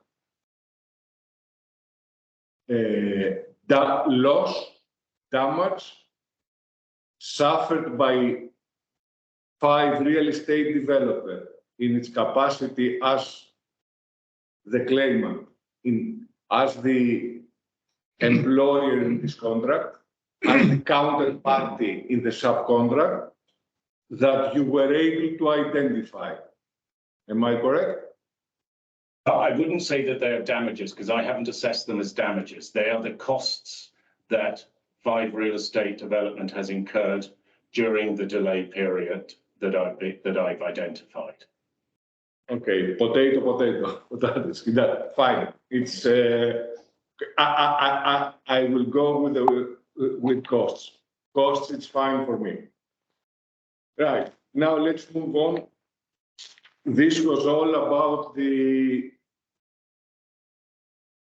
not so exciting part. Let's go to the exciting part now, which is the estimated gross operating profits that would have been generated during the delay period. Now,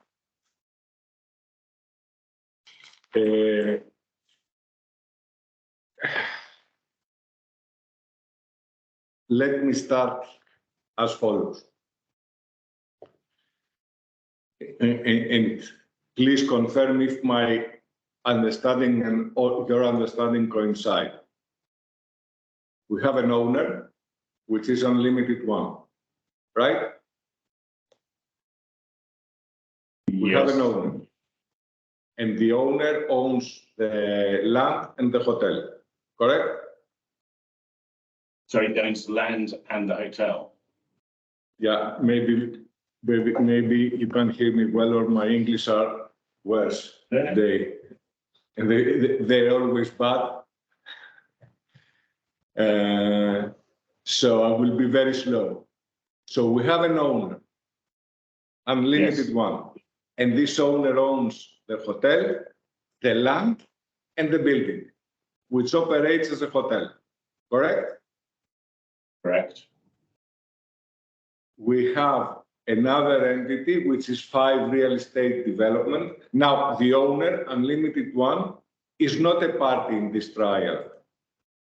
Are you aware of that?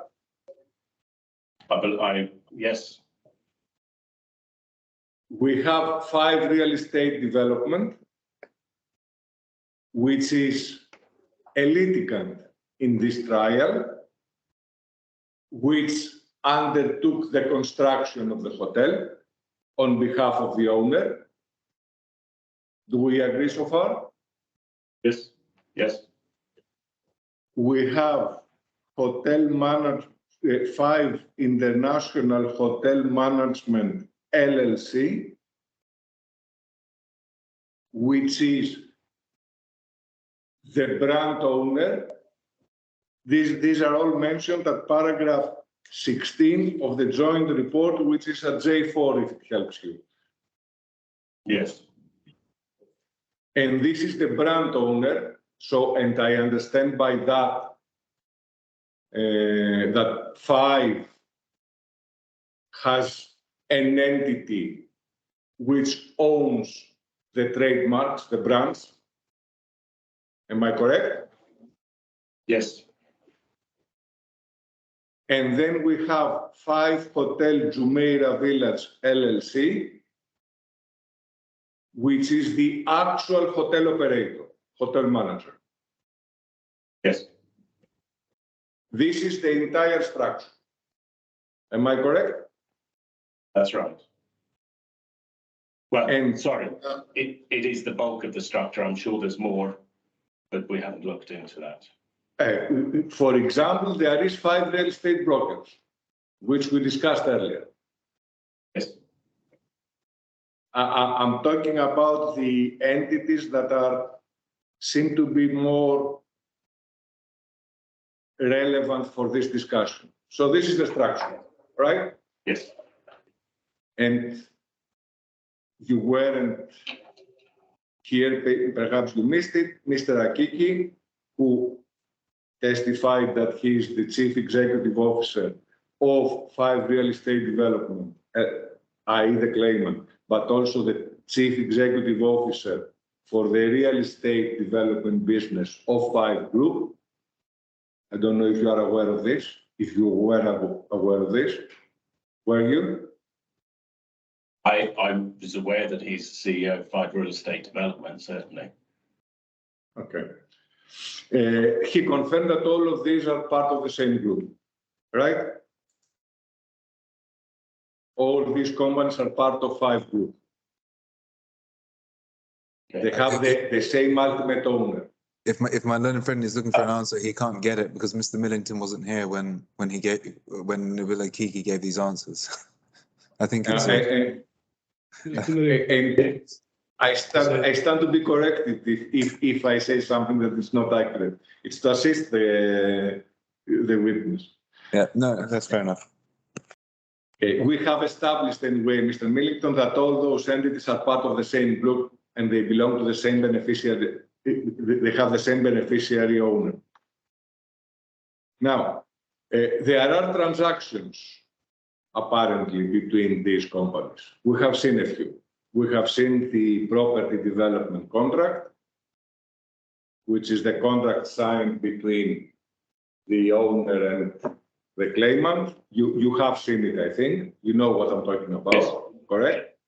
We have yes. We have a hotel management agreement, presumably, between the hotel manager and the owner.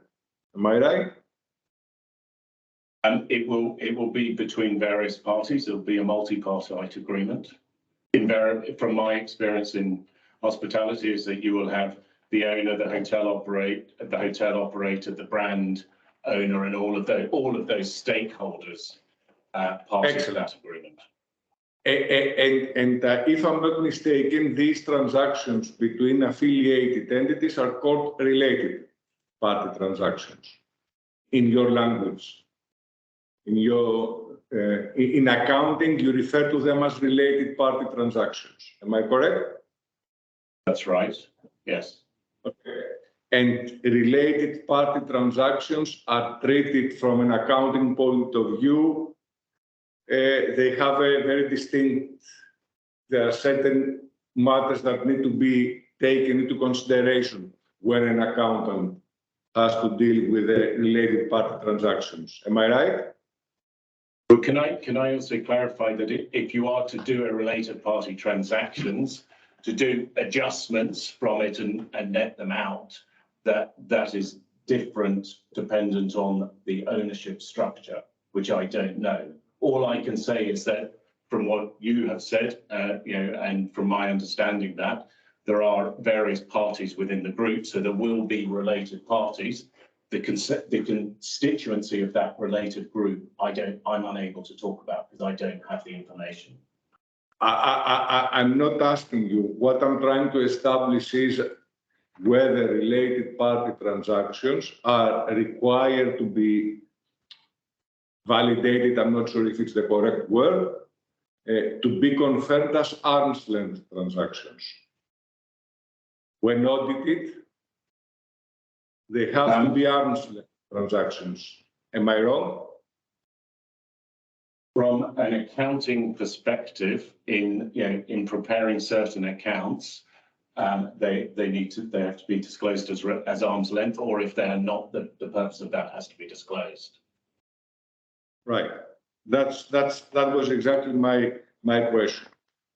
Now, we set the framework. Let me, and this is an open question, and I would really like your honest answer here. I mean, all of your answers are honest, but it's not it will not lead anywhere, this question. It is an entirely open question. You were asked to make an assessment of a loss of profit. Is your understanding that you asked to do this assessment in the context of the trial, or to understand the impact of these delays to the value of the business, to the value of 5 as a business? How do you understand your instruction? So my instructions were to assess the lost GOP during that delay period for the hotel. Yes, no doubt we agree on this. I have not looked at any assessment of valuation or impact of valuation on the hotel or 5 Group or anyone. Okay, so what you're saying is that you did the assessment to assist a trial, a particular dispute, a specific dispute. This is your understanding? Yes. Yes. Okay. Let's see then. Let's discuss this a little bit. We agree that we have an owner who owns the asset and someone and the third party that operates this asset. The hotel manager, right? Yes. To follow up, I think you were asked earlier, but I'm not sure by whom.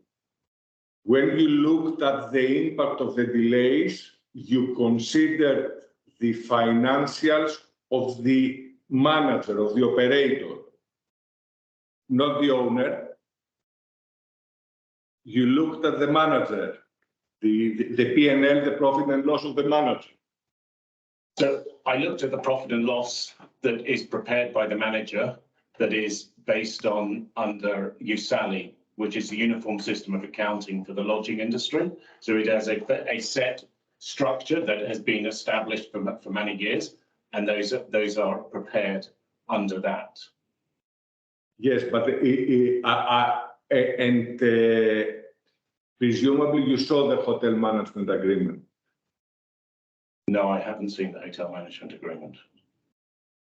So you do not know what is the exact content of the agreement between the various parties. That's a side question, that's a side issue. You have not, okay? Which is why it was not disclosed to Ms. Lavin, I guess. Because Ms. Lavin certainly did not look at the hotel management agreement. So you say you did not either. I did. No, I don't have the hotel management agreement. Okay. And I assume you look at least, and this is again a side issue, at the audited financial statements, not just Excel sheets, the audited financial statements of the hotel manager. No, because they will be different. Because the accounts that are provided under USALI are an account of the profitability or of the income and expenditure of the hotel. The hotel manager is the operator of the hotel, and it has its own accounting and structure that is there. So what we have done is we have taken, the audited statements have been reviewed by Coast Real Estate, who prepared the GOP analysis, and they've reconciled those to the audited statements for that, but we haven't seen them. So what you say is that if you were to look at the audited financial statements of the hotel manager, it would be different than this Excel sheet. In order to reach your conclusions, you have to take some other financial statements where the owners audited statements. They're not the owner's audited statements. These are the financial statements of the hotel manager will include the hotel manager's income which is part of those distribution lines that go on, that will be under the GOP item. So there will be a need for a reconciliation to those audited statements, which won't be quite so simple. The accounts that have GOP, which have been agreed by Coast Real Estate to the audited statements of 5 Hotel Jumeirah Village Circle, down to the GOP line, are the ones that we have taken because they represent, that I have taken because they represent the income and expenditure in its totality for operating that hotel. So, to cut a long story short, what you looked at are numbers that have to do with the hotel manager. Sorry, I didn't catch that. Yeah. Can you repeat that? I didn't. Yes, simplistically, put it very simplistically, my question to Mr. Millington was that the numbers that he looked at, the figures that he looked at, all had to do with 5 hotel management company, with a hotel manager. And I think he confirmed it. Yes, that's right. 5, all right. Okay. Which is referred to as 5 JVC LLC in our joint statement. Exactly. That was what I was trying to establish. Thank you for the clarification. Now, let's talk a little bit about distribution of profits. Now, again, correct me if I'm wrong, you are the accountant. Distribution of profit is not a P&L item, is it? It goes below the P&L, below the profit and loss. It's not a P&L item, it is the outcome of the P&L exercise. Am I right? Not under your salary. So because what you've got is a multi-partite agreement where they share the profit. If you have a company that is reporting that profit, it reporting in its accounts, which you have with the hotel operator, right? There are payments that are made that are distributions of effectively what you could consider as a joint venture partnership that they have. They're paying it out before you get to financial statements, which are very different. So what you're saying is that these distributions are profit distributed amongst joint venture partners, as we call it, right? Sort of. Among stakeholders, yes. Okay, amongst stakeholders. And you will agree with me, if profit is distributed, the recipient of this profit did not suffer a loss, did not have a loss of profit, because the profit was distributed. Sorry, I'm not sure. Okay. If the party that received the profit, let's say that it is 100, the total distribution. 30 went to party A, 30 went to party B, 40 went to party C. Yes. So this party A then received 30. There is no loss. They received their profit. Correct?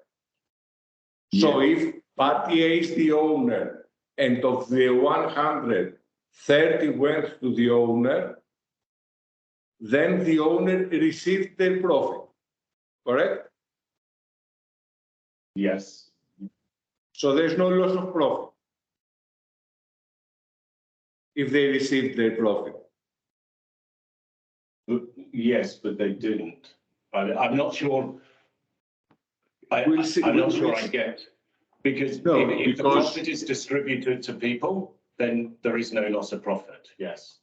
Yeah, because one point that it is missing is in your report is that you do not distinguish these profit distributions. Who were the recipients of these?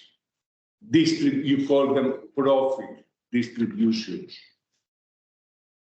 So part of it could have been a payment to the owner. So I do not know. It's an honest and open question. I do not have the answer. So perhaps if I can clarify, so my assessment is the GOP and 100, it is the loss of profits to all of the stakeholders as a result of the hotel not operating. As I spoke to earlier, and I think the calculation that we talked about is, if you look at one of those distributions that is under the GOP line, which is the rent amount, rent is paid to a landlord, in this case the owner. That distribution, which amounted to 7.428 million, is the is certainly one of the distributions that went to that would have gone to the owner. I don't know if there are, and I'm not sure of your question, whether some of the other distributions are owner related.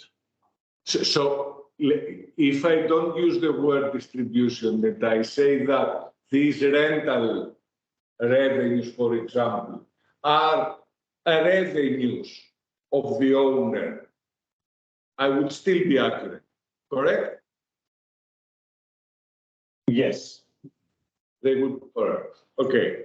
So, and you say that you looked at it for all the stakeholders,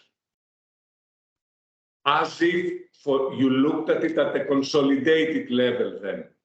If there was a consolidation of all those related, all those transactions, the entity on top would have consolidated all those money flows. No, that's not right. Why? A consolidation only occurs if shareholding percentages are of a certain level, so 51% or more, or 75%, that you would prepare consolidated accounts. I'm not aware of the interrelated nature of the parties that we talk about, whether they would have to prepare consolidated accounts. I don't disagree with you. And let's agree right now that two scenarios. One scenario that the owner is through various entities, owns more than 51% of the shares or has control. We don't necessarily need to have 51% effective control. Is what it distinguishes affiliates. But let's say that it has 51% indirectly to all entities. Then everything would be consolidated at the owner's level. Correct? Yes. And if the owner does not have more than 51%, it cannot. It will perhaps go to a letter higher, to 5 holding, which is the so if it was from a financial accounting perspective, yes. Remember that we are not talking about, these are not financial account. Yeah, these are not audited. Yeah, financial accounts prepared under IFRS. These are USALI reports on the profitability of a hotel. But from a financial accounting perspective, if it was, if there was a smaller percentage ownership, you would consider potentially having to do subsidiary accounting and that sort of thing to account for the profitability that comes through. And at some point, the consolidated account will show everything all together. It will be all reflected in the consolidated account with the necessary adjustments for related party transactions.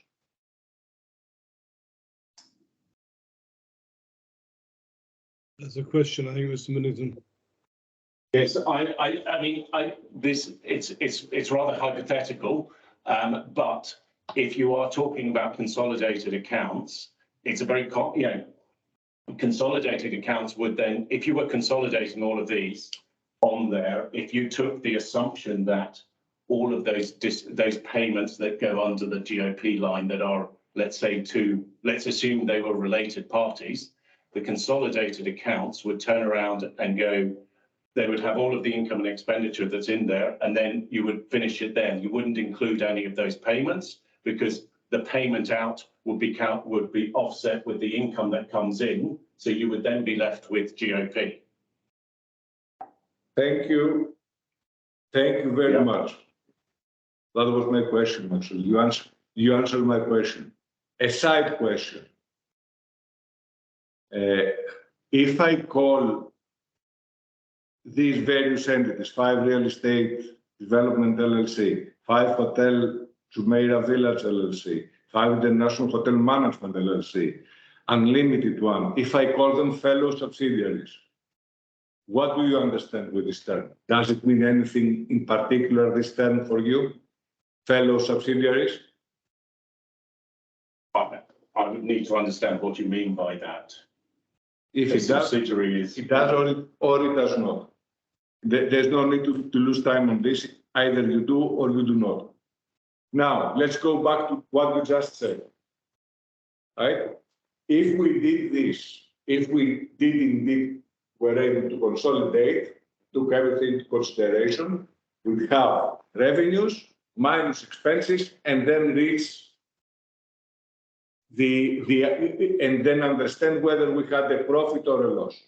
Am I correct? Yes.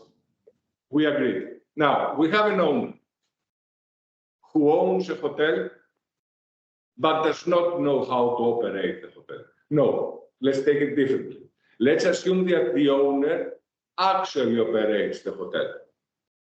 They do not use any separate entity. They operate the hotel themselves.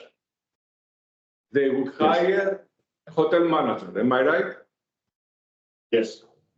They would hire a marketing manager, right? Yes. They would hire a finance director, right? Yeah. Front desk, maids, drivers. All these would be their employees, right? Yes. And these are costs that they would need to be paid in order to operate the hotel. Am I correct? Yes. Without these costs, you cannot operate the hotel. Yeah. And then the owner would have revenues. And the revenues would be a rent from hotels. Me, we go, we stay, we pay whatever we pay. These are revenues, right? Earners. Yes. They might rent out units. They might sell some units to individuals who buy the units, correct? There would be a revenue also. Do you agree with me? All these would be revenues. So we take these revenues and we would deduct the expenses. Am I right? That's right. Now, let's say that the owner would want to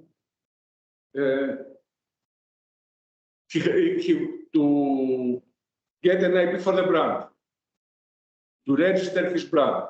They would make an application and they would pay the fee, correct? Yes. And this would be also an expense because they call the hotel whatever brand, correct? Yes. All this then would be deducted from the revenues, correct? That's right. And the outcome would be what the hotel produced. Am I correct? Yes. Okay. Now let's take another scenario. Let's take the scenario where the owner owns the hotel, owns the land, owns the building, but they do not know how to operate it themselves. Yes. They hire a third party to do it. Presumably, this third party would need to make money for this, make money out of it, correct? They wouldn't do this for free. They wouldn't do this for a loss. Correct? Correct. And they would get paid then for this service that they offer. It's a service. Yes.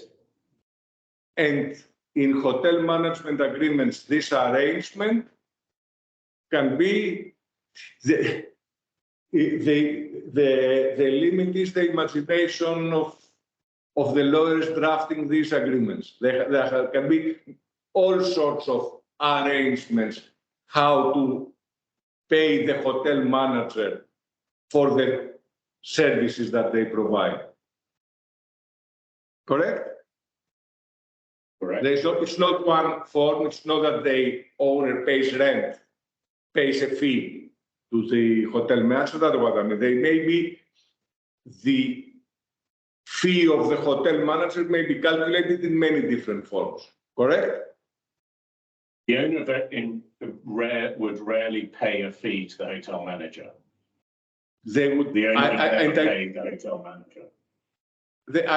Usually what you mean is that the operator will undertake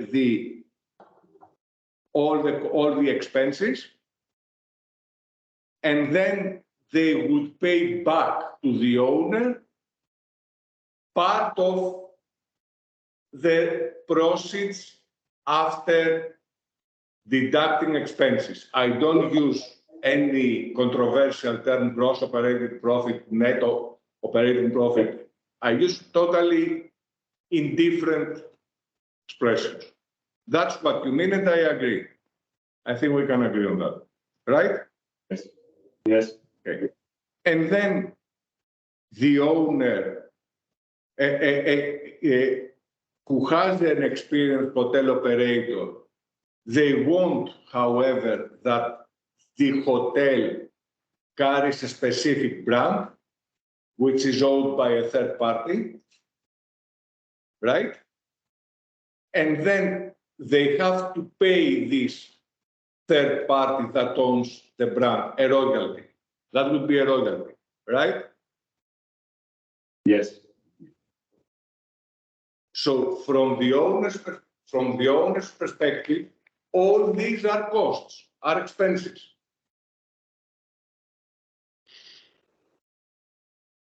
Is it not? From the owner's perspective. So no, from the owner's perspective, from an accounting perspective, the owner will have revenue, which will be their rent, right? They will also have any revenue that they may also be party to any of those other distribution parts.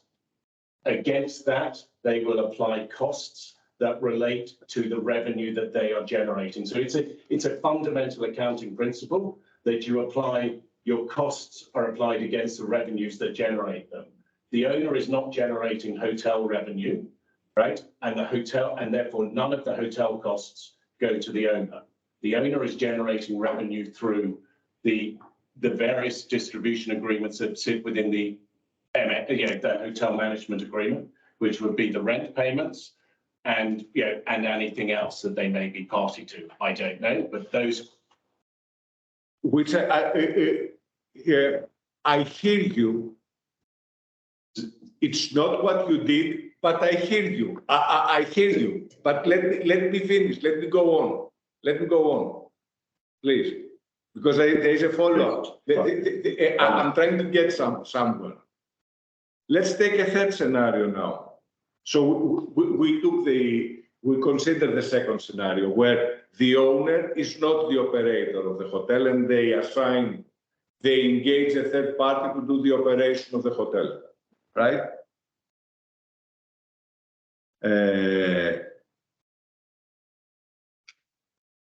Let's take a third scenario now, where the owner, the hotel manager,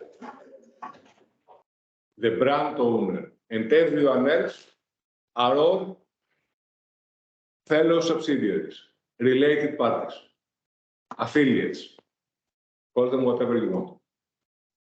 They all belong ultimately to the same group.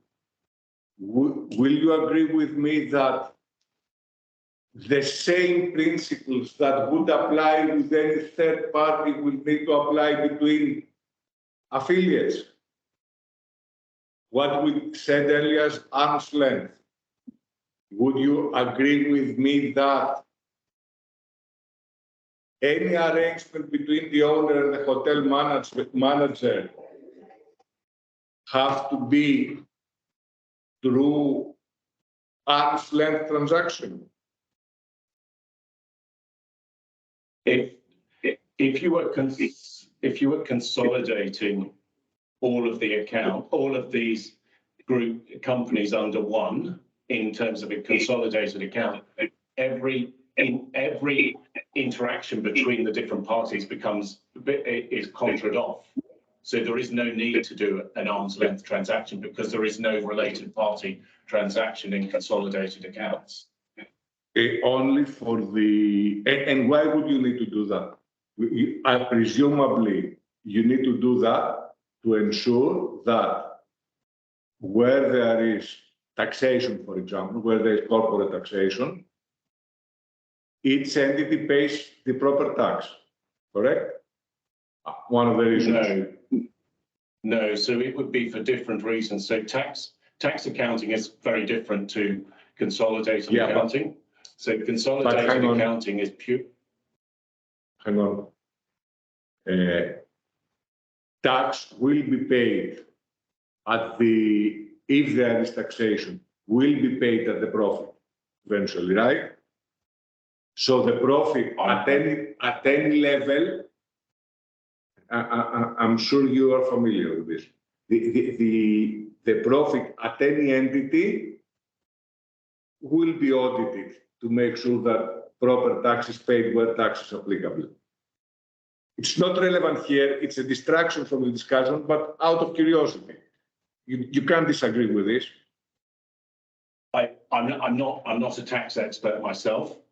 From my accounting expert, yes, there is, tax rules differ between jurisdictions and everything. So I wouldn't want to make a statement in that regard. My comment, I think the important thing is in terms of taking out, from a tax perspective, there is a need to have arm's length transactions, and the principle of tax is that if there isn't an arm's length transaction, that you assume a market value of that transaction, and that's what the tax is paid on. Okay, it's a distraction. I'm sure you understood my question. It's common sense at the end of the day. Anyway, it's a distraction. Going back to what we were discussing. Okay, and let's now put it into the actual circumstances, what we have, right? Yes. Because I put to you that this exercise is not only for the purpose of consolidation. This is one purpose. This is the accounting purpose. There is an additional purpose to do this exercise in order to assess compensation in a trial in case of breach. I put to you that if Unlimited One, the owner, is of the opinion that it is owed money, and it does not matter whether it is owed money from 5 Real Estate Development or Reem Emirates Aluminum or any other third party, in order to establish this loss, they have to show, if you can call it consolidation, call it however you want. I don't use an accounting term necessarily. They have to establish that if they operated the hotel themselves, that's what they would have made at the end of whatever period. And I put to you that Mrs. Lavin told you. One question at a time. One question at a time, I think. Sorry to interrupt, but I think we need one question at a time because I'm getting a bit lost as well now. Are you lost, Mr. Millington? Yes, if you wouldn't mind repeating the question that you want me to answer. Okay, I put to you that this assessment, as we just discussed, has to be at an owner's level. When there is a claim, the owner needs to show all of its costs to substantiate the claim. Would you agree?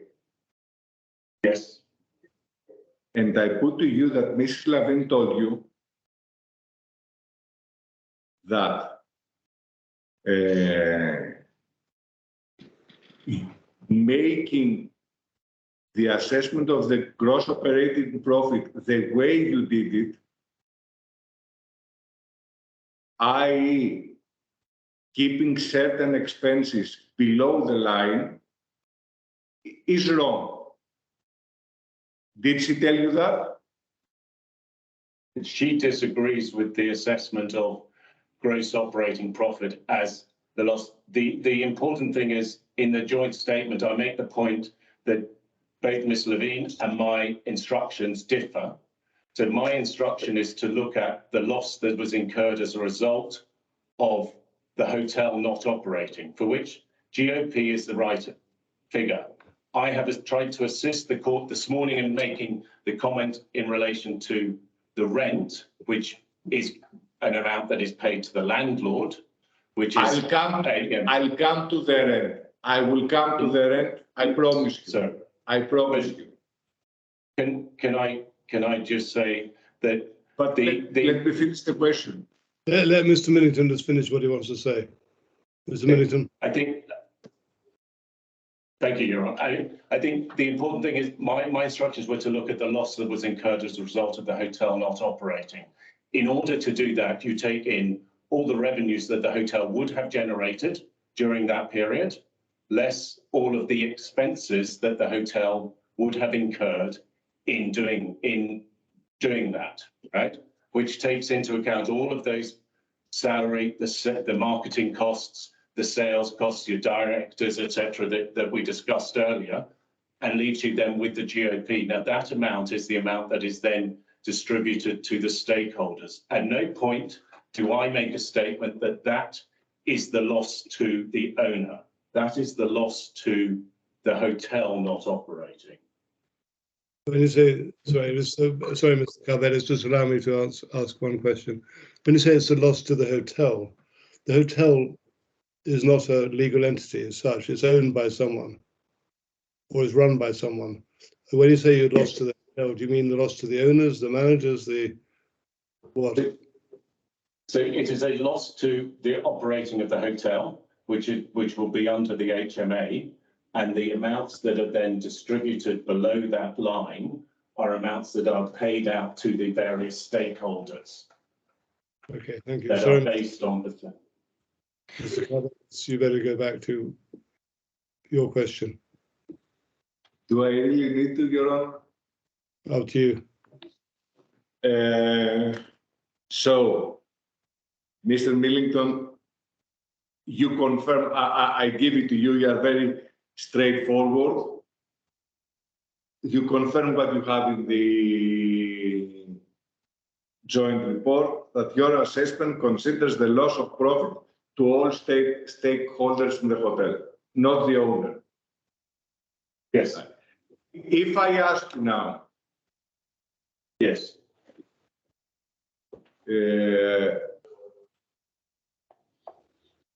If we do this exercise, let's take your particular,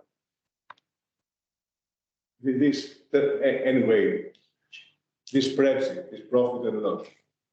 So if the brand owner, so I assume the distributions, as we call them, are also to the other entities, right, the group, correct? I presume so. I don't have visibility on that. How can you call them distributions if you don't have, because either they are, to follow your logic, with which I disagree, but it doesn't matter. To follow your logic, Sorry. if they are distributions, they have to be to related parties. Sorry, they have to be? If they are distributions, they will have to be to related parties, to parties that are entitled to profit. Otherwise, they are expenses. It's common sense. No? Yeah. Well, no, because you don't have to have under an eight. So the payments are under HMA. So standard practice for USALI accounting is that hotels or hotel managers and operators will prepare their accounts down to the GOP. There is then the payments out that are those distributions. They don't need to be to related parties. They need to be to the parties to the HMA. But that's not what you do here.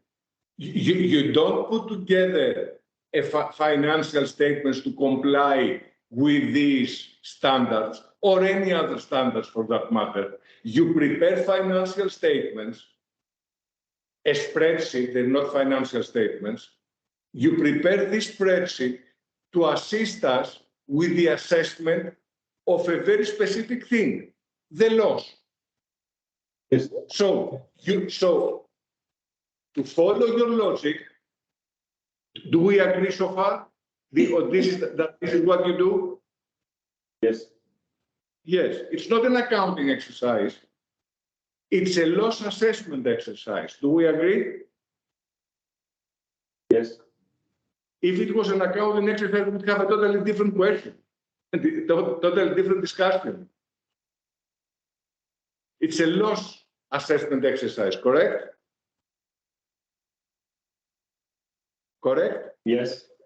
Yes. Yes. So, and what you say is, I want to, in assessing the loss, I look at all stakeholders. Yes? Yes. And payments to such stakeholders, I call them distributions. Yes? Yes. And because they are distributions are below the line. Yes? Yes. Yes.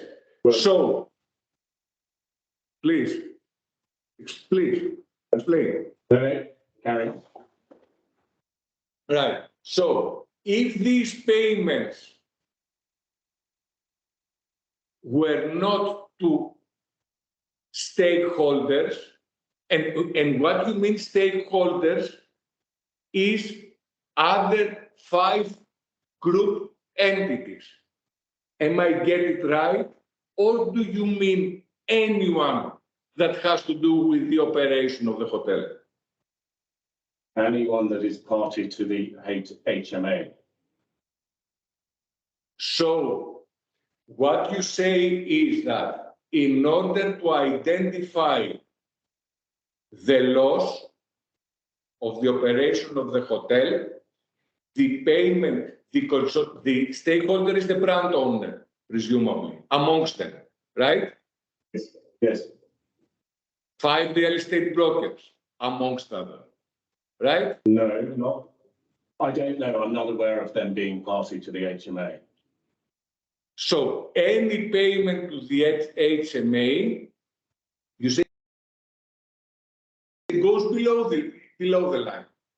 That's what you say. All these are payments under the HMA. Yes. 2 obvious points here. A, I would really like to see this HMA. I've asked for it. No one gave it to me. It was vehemently refused. I was refused to be given. B, this is not an assessment of the loss of the entity that claims they lost 11 million, which you reduced to 9. It is just not. What entity are you referring to? The owner. And then to what? No, it's not. It is the GOP is the loss to all the stakeholders, Unlimited, one limited is one of which. Now, Can I just, we do not know. sorry, can I just ask, have you have not seen the HMA, is that right, Mr. Millington? No, I haven't. So you can't tell whether these amounts paid below the line were paid to HMA members or participants? No, but under the USALI terminal, yeah, that's where they are. Those distributions are invariably paid, yes. If you were to But I verify, haven't. if you were to verify this, you would need to see the HMA and match up identify parties and payments. Absolutely. Yes, thank you. Sorry, Mr. Carver. No, it's, I have only one more question, Your Honor. No more. Actually, the question is triggered following after the examination since my colleague. In this spreadsheet, you make references to rental program at 10% commercial area, rental program at 40% condo unit distribution. I think it's the ones that you said that you calculated. Yeah, right? That's right. Yes? Yes. Have you seen these contracts? No, I haven't. You have not. So I see here, for example, which you may have changed it, 298632. That's the rental program, 10% commercial area. It's a number because they told you that it is so.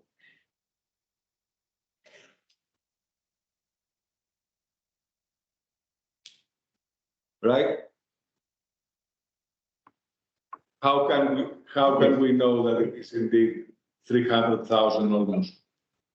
I certainly haven't audited those numbers back to them, no.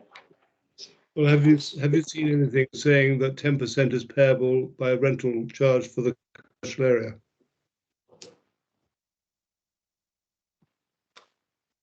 Yes, that's what I understand those to be. Have you seen a document saying that? No, I haven't. Sorry, I haven't seen any. I see. Thank you. No more questions, Your Honor. Thank you, Mr. Costello. Thank you. Mr. Millington. Yes, please. Mr. Millington, just to make us understand a bit better, in order to prepare your spreadsheet, you have reviewed a number of documents. Okay? Is that right? Yes. Yes, Now, that's right. Just so I've understood this, what financial documents have you looked at in order to prepare the spreadsheet? So I've had the access to Coast, the reviews done by Coast for it. I've also reviewed on, if I can just go to, apologies.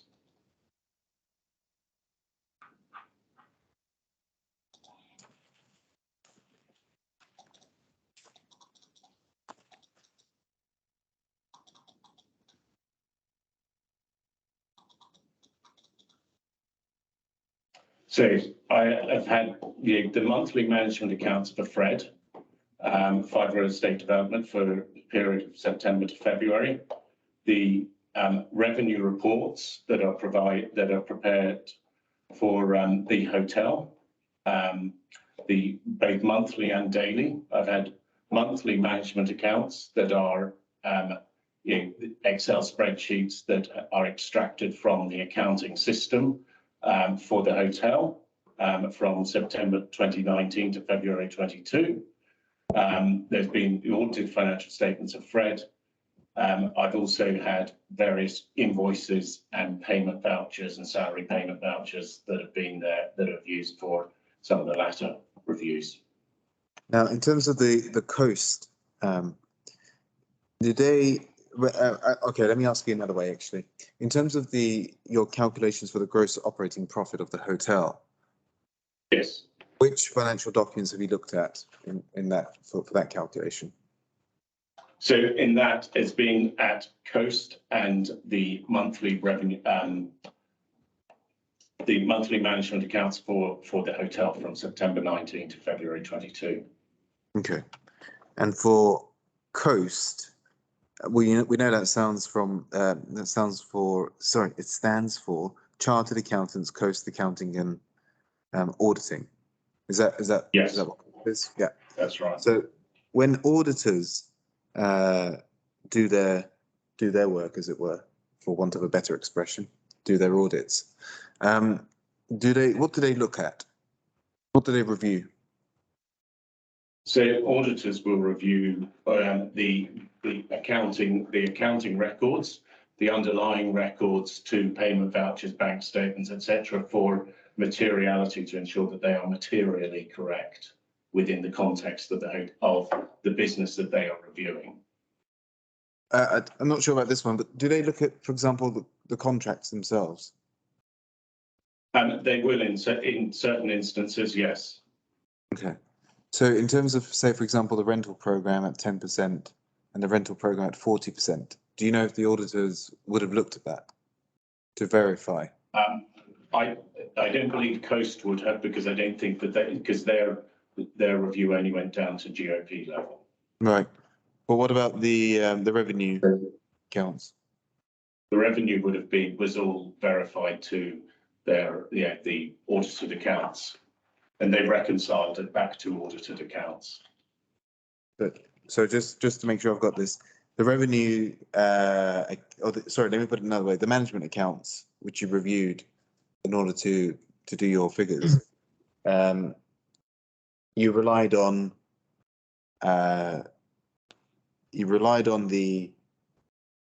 some audited accounts. Is that right? Is that what it comes to? That's right. And when the audited accounts are compiled, they would have done the verification. Is that what you're saying? So I relied on the number. I checked the numbers by the spreadsheet that was provided. The management accounts were verified back to the numbers in Coast, in the GOP assessment conducted by Coast, who in their statement say that they have reconciled those back to the audited accounts of the company, being the hotel. I'm getting confused. Let's talk about the company. Which company? In the Coast statements, they just refer to it as the company. The company I understand to be the hotel management company. The hotel management company, which is by JVC. Yes. Is that right? That's right, Your Honour. Hive Hotel JVC, right? Yeah. Right. Okay. Thank you. Yeah. And you said when they reconcile, when Coast say that they reconciled it back to the audit accounts of the hotel company, management company, those audited accounts, as in the ones that they've been reconciled with, those would have looked at the contracts, the underlying contracts. Is that what you're saying? The audited accounts would have, but yes.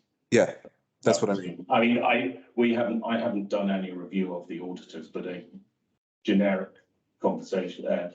In generic terms, an auditor would look at materially underlying contracts. Right. And certainly a sample of. And that, sorry, again, just so I'm clear on this, that would be the audited accounts.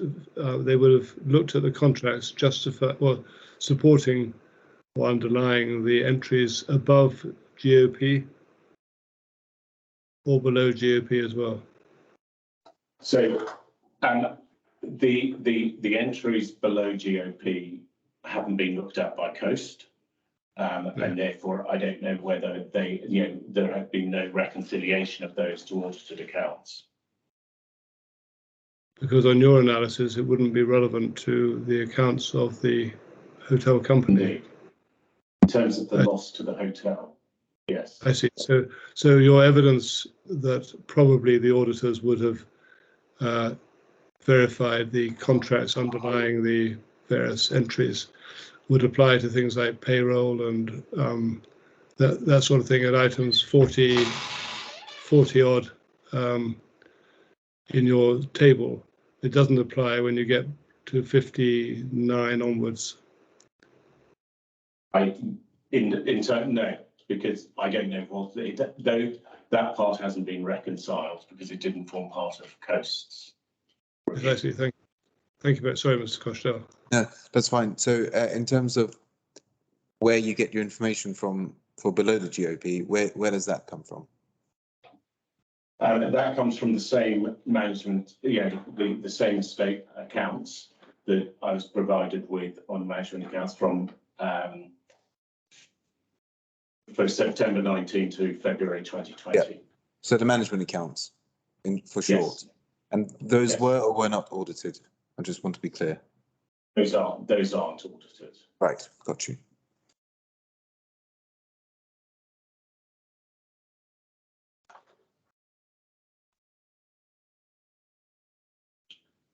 And do you have any understanding of how or have you looked at any documents that give you an understanding of how the hotel is owned and run? No, I don't have any Okay. of those. Fair enough. No, I don't want to ask you something you don't know. And just to clarify on your sources of information at Appendix B, which is your page 21, and it would be, don't have a, I'll give you a reference.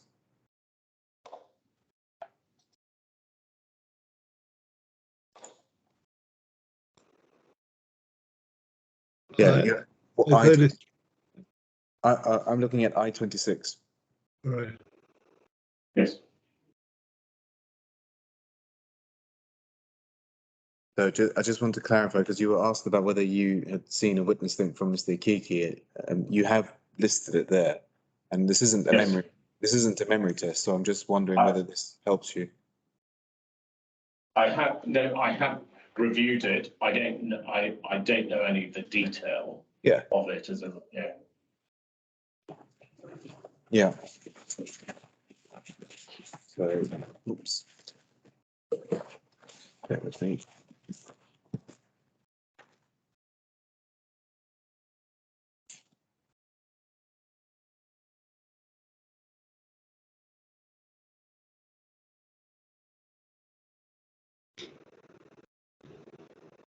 Yeah. All right. Thank you. Those are the only questions. Well, thank you very much, Mr. Middleton. That's the end of your evidence, and you're free to go. Thank you very much for your help. Thank you. Pleasure.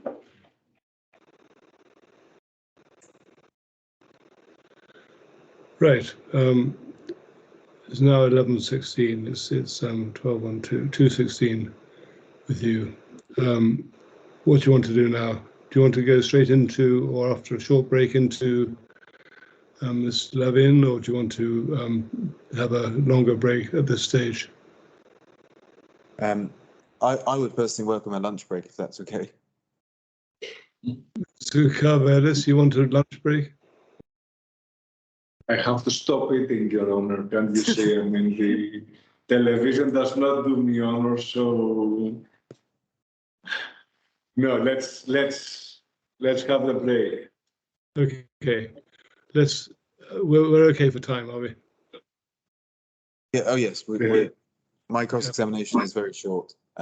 So let's break now for 1 hour.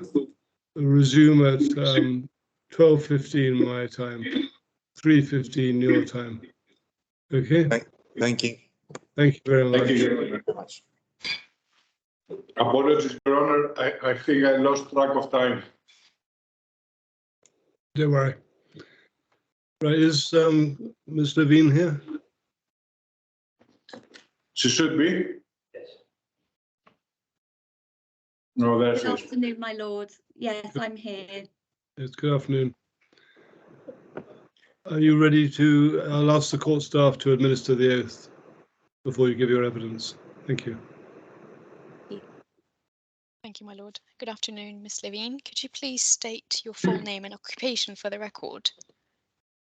My full name is Claire Gemma Blaze Lavin, and I'm a director with Grant Thornton UAE. Thank you. Could you please confirm if you're taking an oath or an affirmation today? I will affirm. Thank you. Could you please repeat the following statement after me? I solemnly declare and affirm I solemnly declare and affirm that the evidence I shall give that the evidence I shall give will be the truth, the whole truth, and nothing but the truth. will be the whole truth. Sorry, can you just repeat that last part? Of course, will be the truth, the whole truth, and nothing but the truth. Will be the truth, the whole truth, and nothing but the truth. Thank you very much. Thank you. Mr. Calveras. Thank you. Good afternoon, Mr. Lavin. I understand you are in the UK, right? That's right. Yes, I'm currently sat in the UK. Thank you. Just to confirm first, you issued an expert report in this case on 31st of May 2022, and this can be found in the bundle in page I for India 217 and goes all the way to page 246. Do you confirm this? Yes, I confirm that. And together with Mr. Millington, the forensics expert of the claimant, you were able to agree a joint report, a joint statement, which is dated 17th June 22, and which is found in the bundle in pages J1 to J24. Do you confirm? Yes, I confirm that. Okay. I don't know if you had the opportunity to watch the previous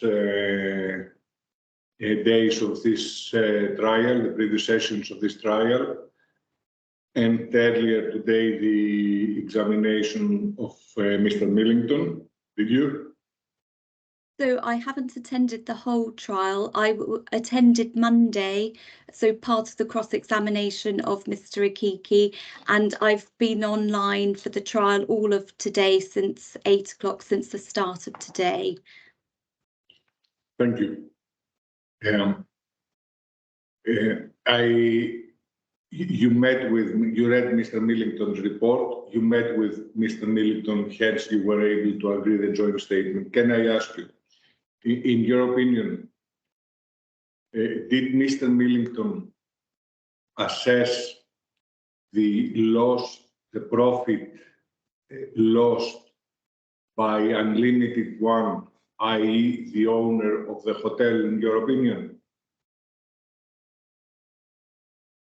I don't believe so. I believe Mr. Millington, and I will refer to our joint statement on this particular point. I refer to page 7 of the joint statement. I don't have the trial bundle reference to hand. But Mr. That should be page J8 of the bundle, Your Honor. Yeah, thank you. I believe Mr. Millington's assessment of loss of profit was to all stakeholders of the hotel.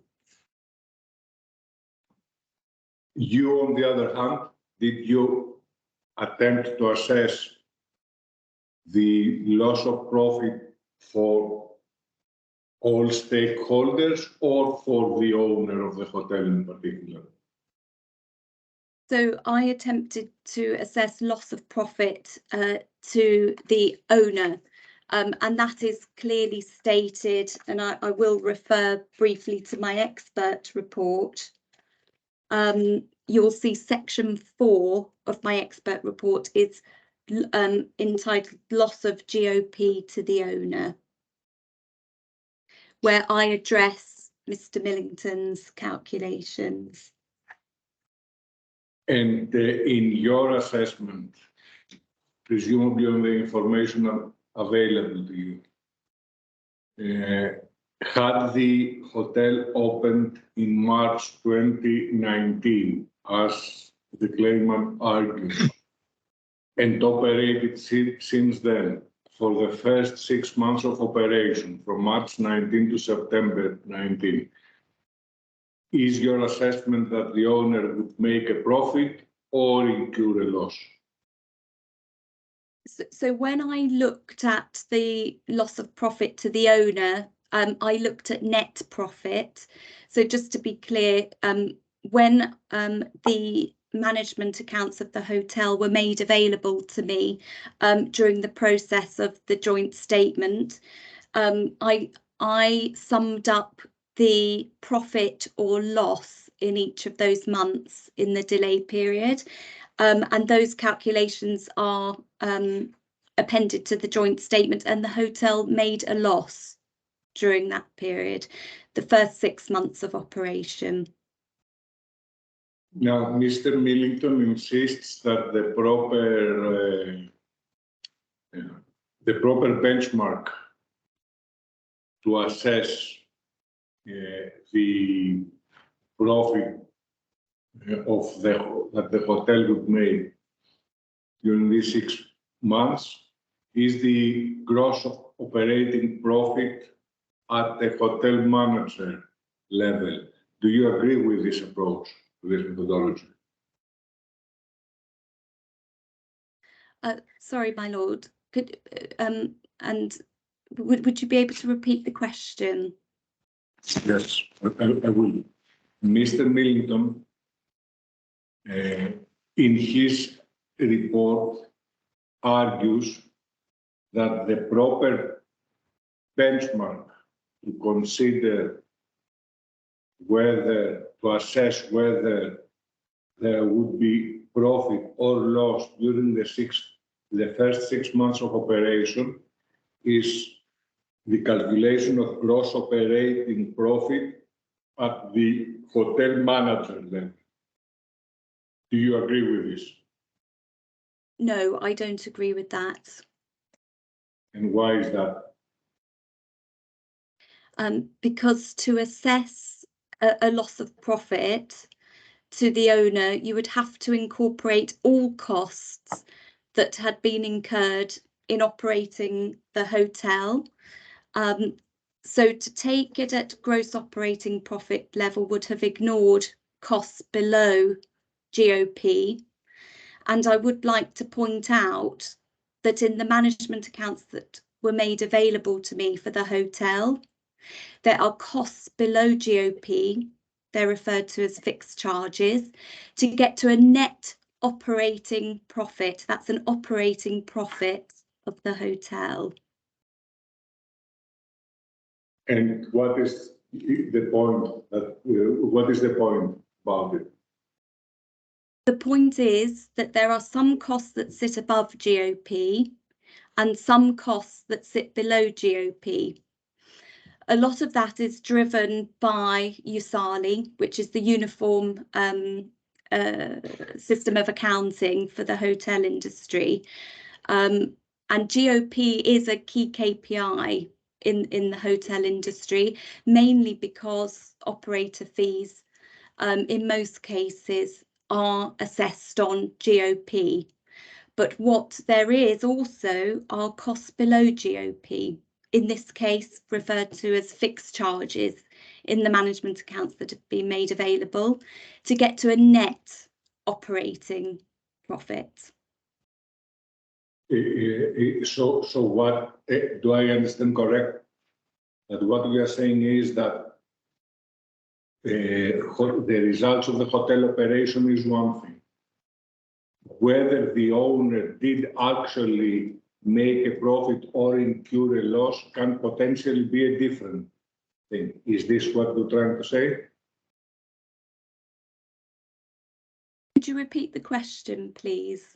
So do I understand correct that what you are trying to say is that the results of the operation of the hotel itself is one thing, whether the owner did make a profit when the owner is not the operator, the owner did make a profit or not, may potentially be a different thing. Is this what you are saying? That's correct. Yes, it could be different. And on the basis of the information available, your assessment is that for the owner, the results would be a profit or a loss? It's a repetition of my previous question. That's right. Yes. That's right. What? Sorry, we need the answer. So at an owner's level, it would be the net profit or loss of the hotel, and therefore what would be passed to the owner as the owner of the hotel.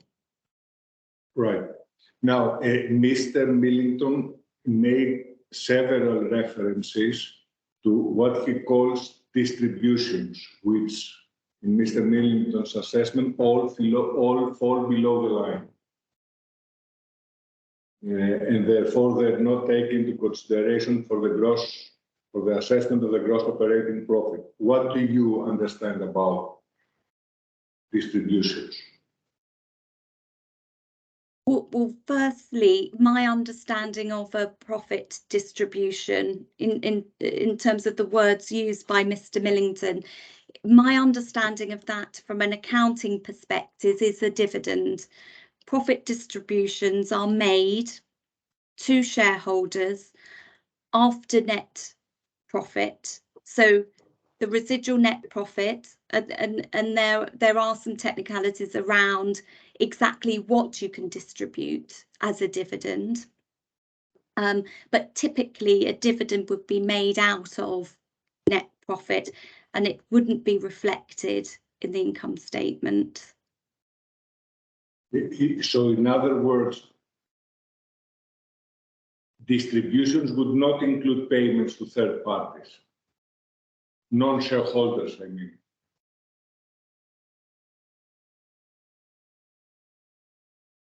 Dividends can be paid, would be paid to shareholders. They could be within the group or outside of the group, depending on who those shareholders are. Yes, but payments to third parties, non-shareholders, would not be classified as distributions the way you present them, you define them. That's right. Yes, I understand your question now. You're correct. Yes. They would be an expense. Correct. And one last question, which was triggered following this morning's examination of Mr. Millington. At some point, Mr. Millington, I think he was asked by my friend, and then he was asked, there were questions asked by me and His Honor about there are some entries in this spreadsheet of Mr. Millington about rental program. That's how they're called, rental program. Now, Mr. Millington tried to explain that these are rents payable. I'm not sure I understood to whom and by whom, but let's assume that they are payable to, I don't know, the owner. I really don't know. Have you seen this? Have you discussed these rental charges with Mr. Millington at all until today? So at our at the time of preparing the joint statement, additional information was made available to me, which was a full set of management accounts, including those fixed charges, which included those rental costs. No explanation has been given to me in terms of what those rental costs are. And indeed, I noted in the joint statement that they hadn't been adjusted for, and that I hadn't been given any information about them to assess what they were. No, I assume you have not seen the contracts, for example. No, I haven't. Therefore, we do not know if, for example, these are timeshare contracts. No, For I do example. not. So we not know what this is about. I don't have any other questions, Your Honor. Thank you. Mr. Costello. Yes, thank you. So, Ms. Lewington, I'm going to ask, sorry, Ms. Levine, I'm so sorry about that. Yes. It was a different case a while long ago, and I had to cross-examine Ms. Lewington, who was a forensic accountant as well. Anyway, let's not go there. Ms. Levine, sorry. I'm going to ask you a number of questions. Lavin. Yes. It's Friday afternoon. Ms. Lavin, I'm going to ask you questions on the evidence you've given and also the joint report. And I think let's start with where you've left off. Now, GOP, the gross operating profit, that the clue's in the title. It's the gross profits of the operation of the hotel. Do we agree on that? I agree with you on that. Yes, it is in the name gross operating profit. Yes. As is net operating profit. Indeed. Yes. And it's all to do with the operation of the hotel when we talk about Correct. GOP, NOP. Thank you. Yes. Now, there are some, there's revenue and then there are costs associated with the operation of the hotel. We're agreed on that. Yes. And that can obviously include food, beverage as an obvious example, room occupation as another.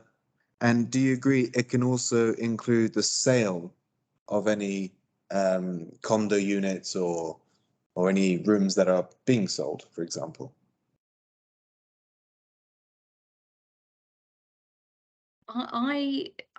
I'm not sure I've seen any accounting entries to do with the sale of condo units. That would be dealt as sales proceeds. Yeah, no, I'm just asking generally what sort of things we can include we might see, for example, in a GOP. So I'm just trying to clarify what exactly we see. If you disagree, then that's fine. Does it come to this, that it's really just the hotel side of things that we see, for example, rooms rented out to guests, visitors, restaurants, and costs, maybe staff, cleaners, that sort of thing in general? Yes, those general costs I have seen. Yeah. And does it go without saying that when you've got a hotel, you've got an owner of the hotel, in your experience? Yes. And the owner is the landlord, agreed? I don't know that. I've not seen any contracts. Well, would you expect the owner to be the landlord? What basis is there for that question? Well, by no means necessarily the case. So if you want to lay a foundation for asking that, by all means. okay, so we've obviously got the Mr. Levine, have you seen the property development contract?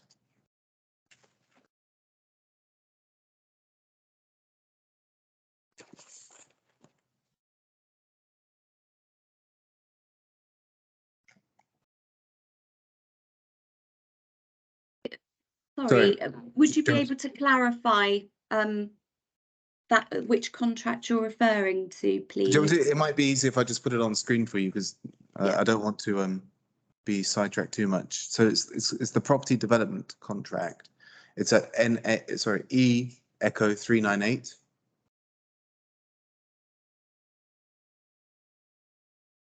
Will someone put it up on the screen or shall I go? Yeah, thank you. Have you seen this contract?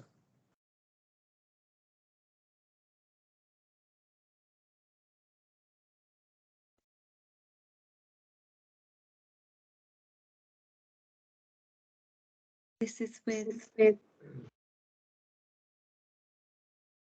So have you seen this before? I'm just going to go to my sources of information for my report, if you don't mind, if you could just give me a minute.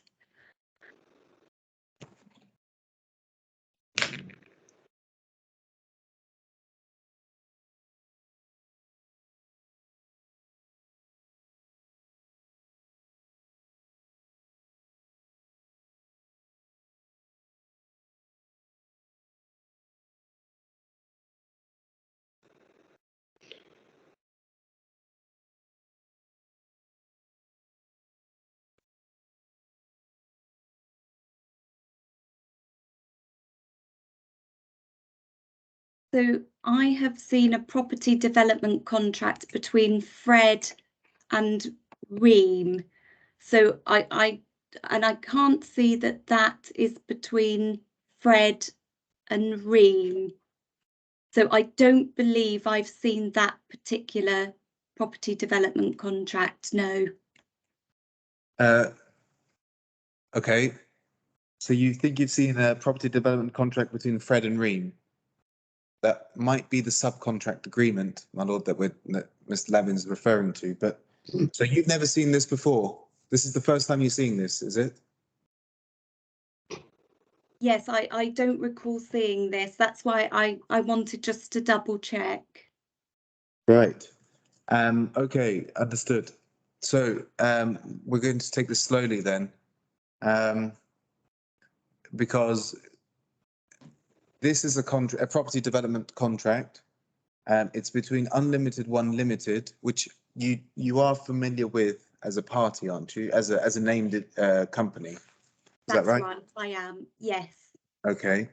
And it's with the Sky Luxury Real Estate Development, and there's no dispute about this, that you can take it as Fred. So where you see a reference to Sky, that is Fred. Okay, I've never seen that I know. name before. Understood. Yes. I'm just explaining to you, you can take any reference to Sky as Fred. Okay? You can take it from me. My learned friend doesn't dispute this. It's not an issue in the case. So I confirm it for. Thank you. I'm grateful to my learned friend. It's very helpful. The preamble, the first party owns plot and it gives the plot number. You see that? Yes. In JVC, Dubai with an area of etc. Hereafter referred to as the plot, and it says that it's marked in an attached map and it's signed by both parties. I'm not really that interested for our purposes. We're not interested in necessarily the details thereafter, except maybe here. The first party, that's Unlimited One Limited, agrees that second party, Fred, constructs on the plot owned by the first party according to the title deed issued by the Land Department, etc., etc. Okay, you see that? I can read that, yes. Yeah, I'm taking it slowly. I'm not being facetious or anything, but because it's the first time you've seen it, I have to just make sure you're familiarizing yourself with it. Okay, so that it's not an insult, or I'm not trying to be difficult or tricky or anything like that. I'm just taking it slowly with you. All right, just bear with me.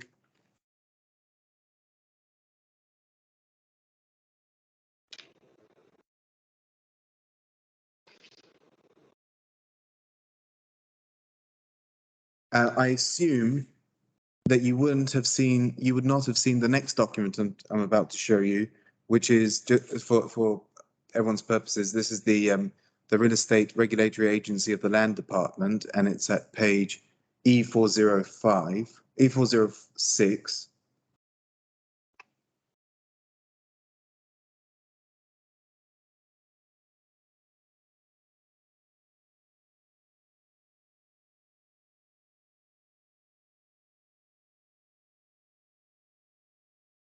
So, Ms. Slavin, I don't think you've seen this before, have you?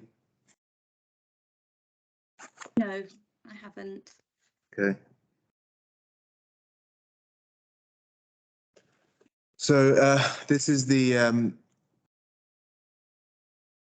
approval that was given for again, the reference to Sky is Fred to begin the development, and the company has opened its escrow account, which is normal practice and in accordance with the regulations. You may be, I think you're familiar with that, aren't you? The regulations. Are you familiar? No, You're not? That's outside of my area of expertise. I'm an accountant. Fair enough. I assume because you've had a lot of, I think you said that you've had experience in hospitality, and I assumed you would have experience with this aspect of hospitality as well. I have experience in hotel disputes regarding calculation of loss of profit. So, Right. excuse me, this is outside of my area of expertise. Okay. All right. Okay. Well, I've now shown you the property development contract, which suggests that the owner, Unlimited One Limited, that we've called the owner, is the owner of the land. And now I want to ask you questions going back to your opinion that you had given earlier then.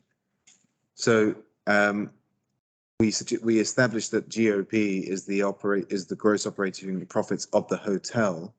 And I think I was leading into that there would be an owner of the building, and that's why I've now shown you the property development contract.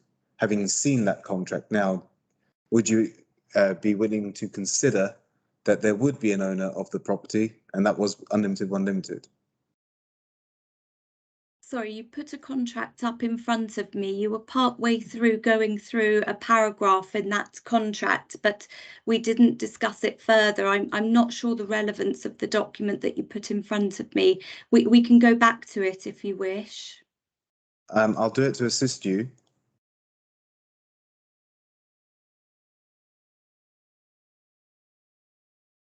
But in the relevance, which I'll make clear to you, is that we've got the first party, Unlimited One Limited. Do you see that?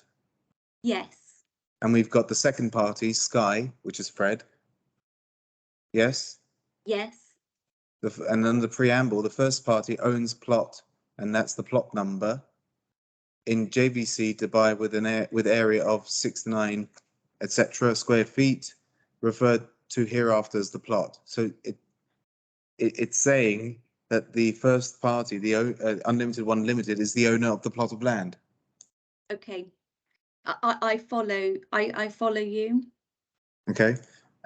So I'm assuming then that when you did your report, obviously you didn't see that contract before. You hadn't considered Unlimited One Limited as the owner of the property or the land. If I may just refer to my understanding of the owner, I think you'll see that I make reference in my report. Shall I make reference to the specific paragraph? Yeah, sure. Yeah, it's paragraph 2.5 of my expert report. Yeah. And it is my understanding that the owner of the land and the hotel is Unlimited One Limited. And my reference to that is the particulars of claim. So that's my point of reference for me. Okay. Okay. In my expert report. All right. So we're now at a point where we agree that, so for the purposes of your assessment, you have assumed there is an owner of land. Of the land and the hotel, yes. Right. And where we've got rental charges, normally rent is paid to a landlord, isn't it? Or the owner? It depends if there's a leasing agreement in place. So you'd have to have a lease or a rental agreement to make them a landlord such that they would receive rent. I haven't seen any such contract. Okay, but in terms of your you reviewing the management accounts, where you see rental charges, the the view that you would take on the face of it would be that these are rents paid to the owner, correct? Actually, this information was made available to me very late on, actually after the preparation of my expert report and during the preparation of the joint statement, at which point no explanation had been given to me as to these rental charges. But when you see the words rental, when you see the words, I'm asking about what you are looking at.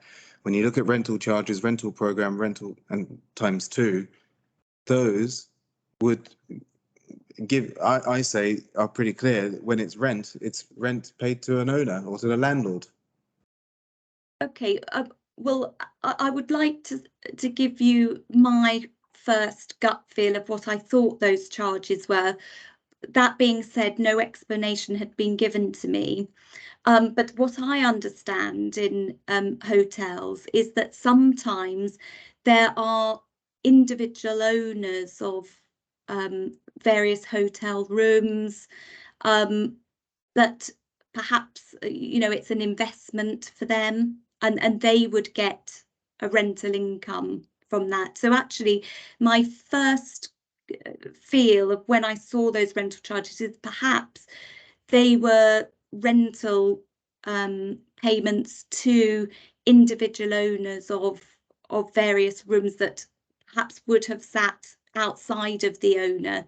But that's really just based on my knowledge of seeing hotel accounts before. But as I said, I would really like to clarify that no explanation had been given to me in terms of what they were, whether that was rent paid to the owner or rent paid to other sub-owners of various units, so to speak. But I don't know, unfortunately. I can't confirm that to you because no explanation had been given to me.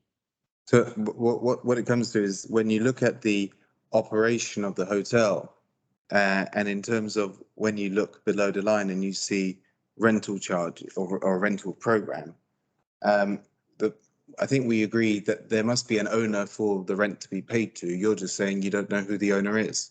That's right. The contracts haven't been made available to me. No information had been made available to me. And I don't believe Mr. Millington had seen them either.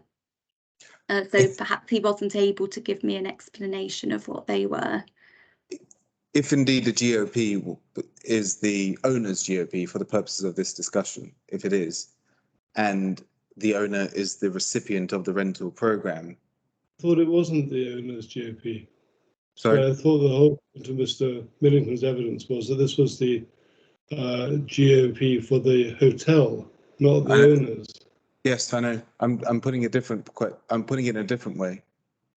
Yes, but you started with the premise that if the GOP is the owner's GOP. Yes, what I'm trying to suggest is if the GOP, for example, is the owner's GOP, you wouldn't expect to see the owner's rental program to appear below the line. Well, conversely, if I may use the same example, if the GOP is that of the manager, then why are there operator fees in the income statement? That also would follow the same lines, the same lines of the example that you're putting to me. Well, those are I think you're talking about the base management fees, aren't you? Is that what you're referring if to? indeed they are the operator fees. But what we've got is we've got under the undistributed operating expenses, various payments that are made. Oh, I haven't given a page reference, actually. Is this the I3? Yeah, I312. Yeah.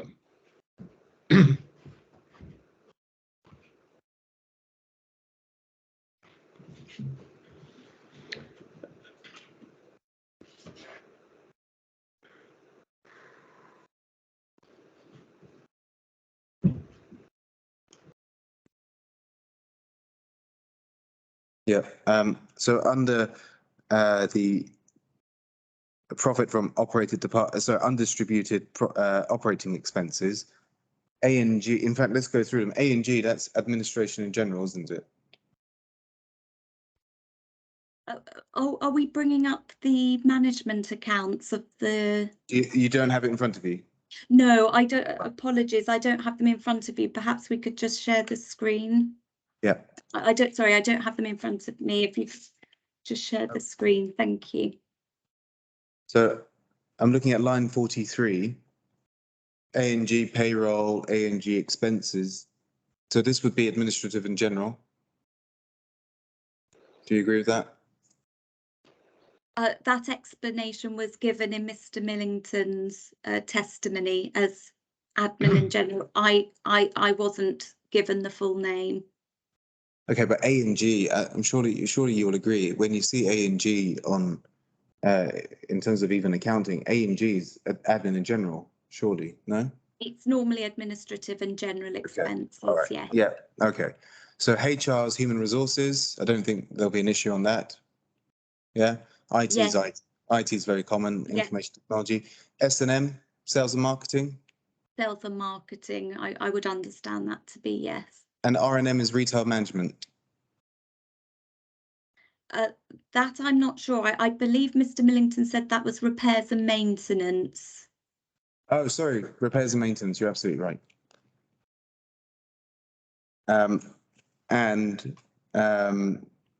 We've got other things like energy costs, which normally would be utilities. Is that right? Would appear so. Now, looking at the department SPA. So when we've got here rental and other income, and we've got cost of sales and payroll and related expenses, wouldn't management be slotted in here as well? What lines are you looking at? Sorry, lines 38, 39 and 40. Thank you. Thank you. I don't know. No breakdown of that number has been provided to me. Well, looking at the figure here of say GOP 3 million. Let's just say it's 3 million, just to be easy. Yes. Do you see that line 57? Yes. Yeah. Yeah. And we've got 1.3 plus let's just say 300. So it's 1.6. That's nearly just over half, roughly. It's not exact. Half is rental program. We agreed?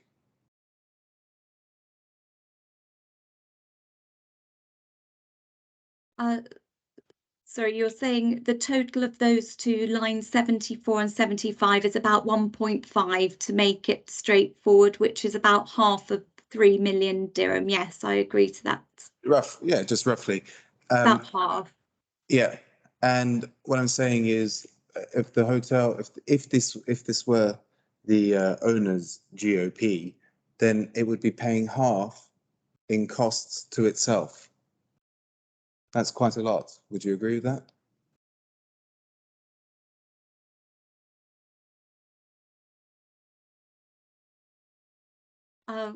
I don't follow your question. I don't think the owner would pay costs to itself. Exactly. That's the point. It's doesn't it follow that it's more likely that it's the hotel's losses, hotel's operating profits with distributions being made to stakeholders. It's more consistent with that, isn't it? Well, I haven't been provided with the contracts to understand what the management fee is, what the sales and marketing fee is, what the group services fee is, and I certainly haven't been given the contracts for the rental program costs either. So I cannot make an assessment of what they are. However, when you talk about fees below GOP, they are usually payments for services under an agreement for some sort of service to do with the hotel. And there you will see actually, and again, we mentioned this just to get down to a net operating profit. It is still the operating profit of the hotel, which tells me that those costs and fixed charges also relate to the operation of the hotel.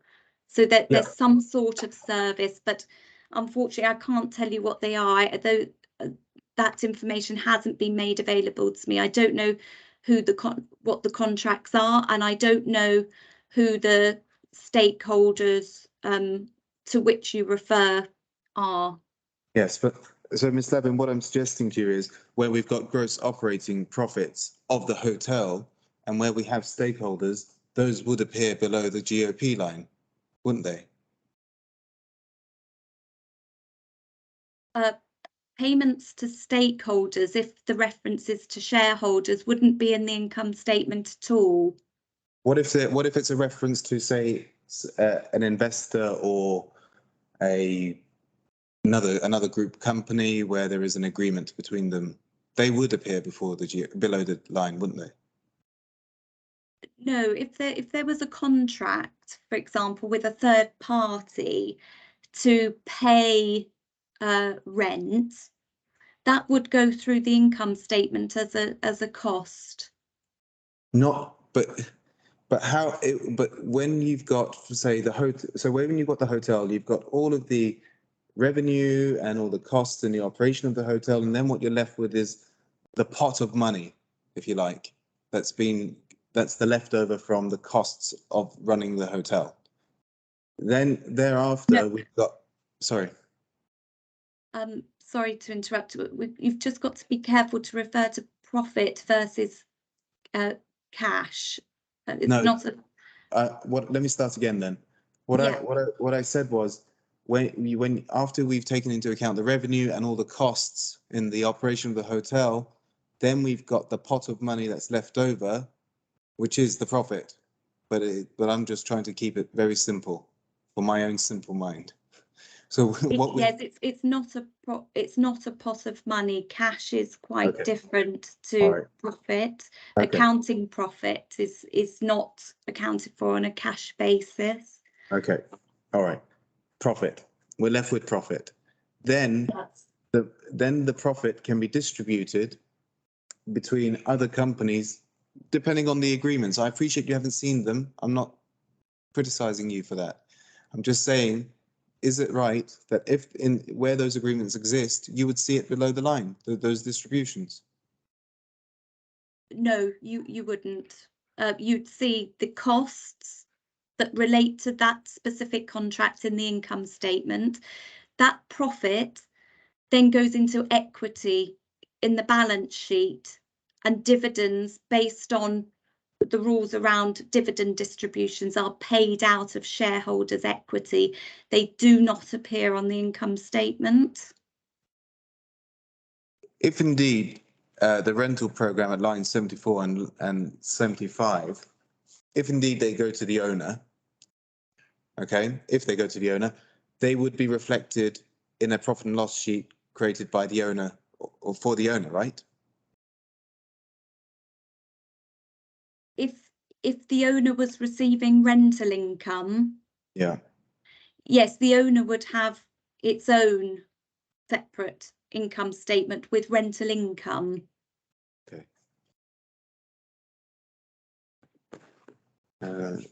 Let's move on.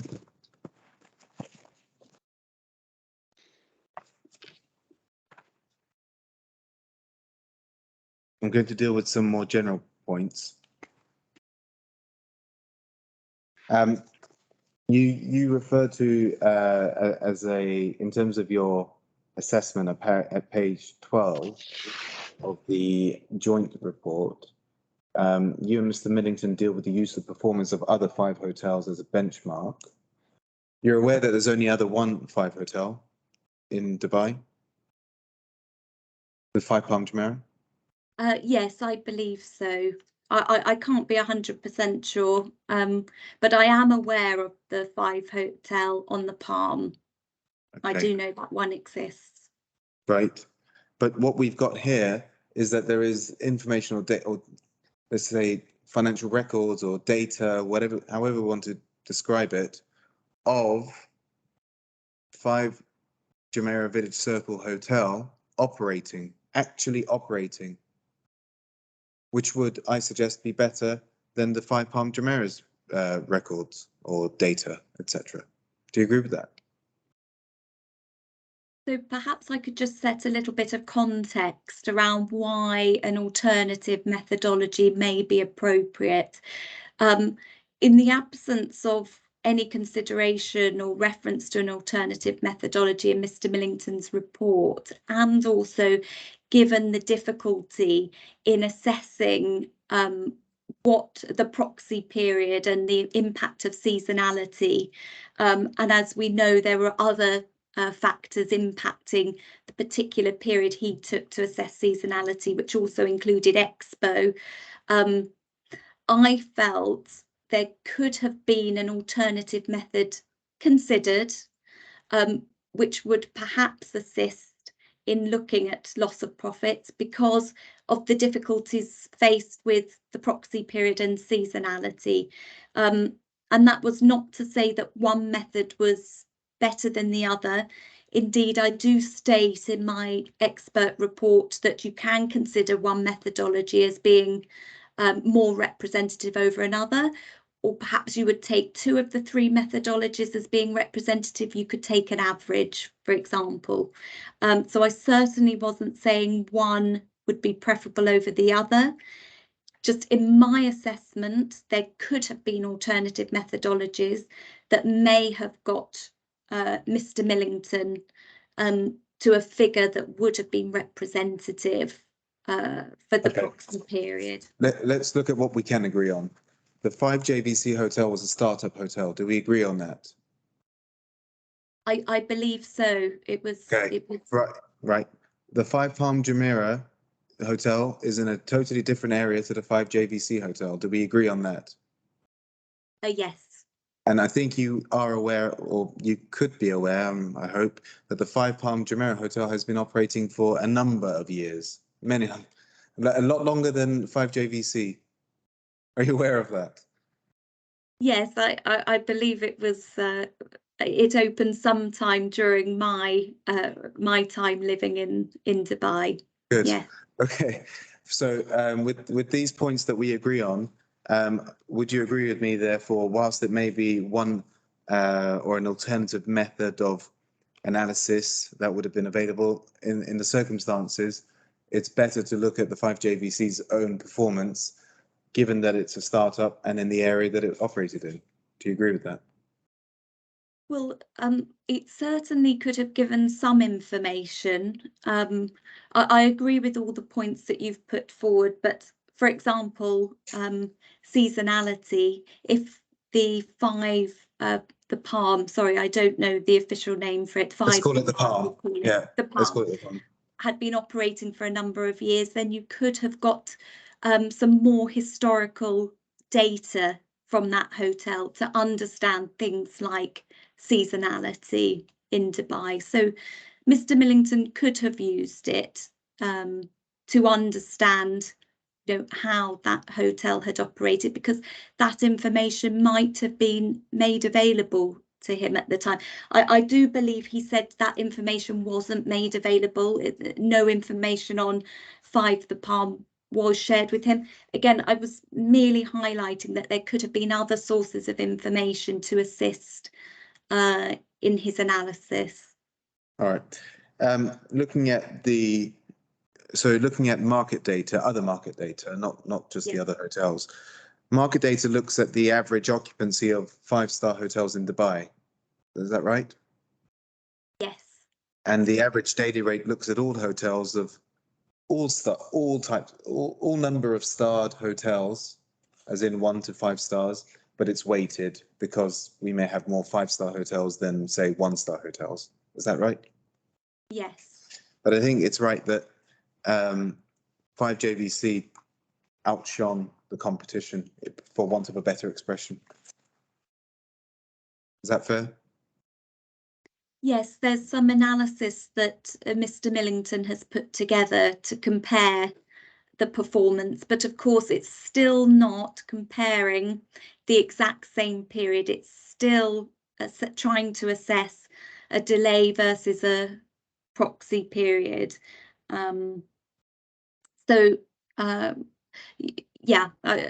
It seemed to have outperformed the average data. Again, it was just putting forward an alternative methodology. And just bear with me, just to pull something else up.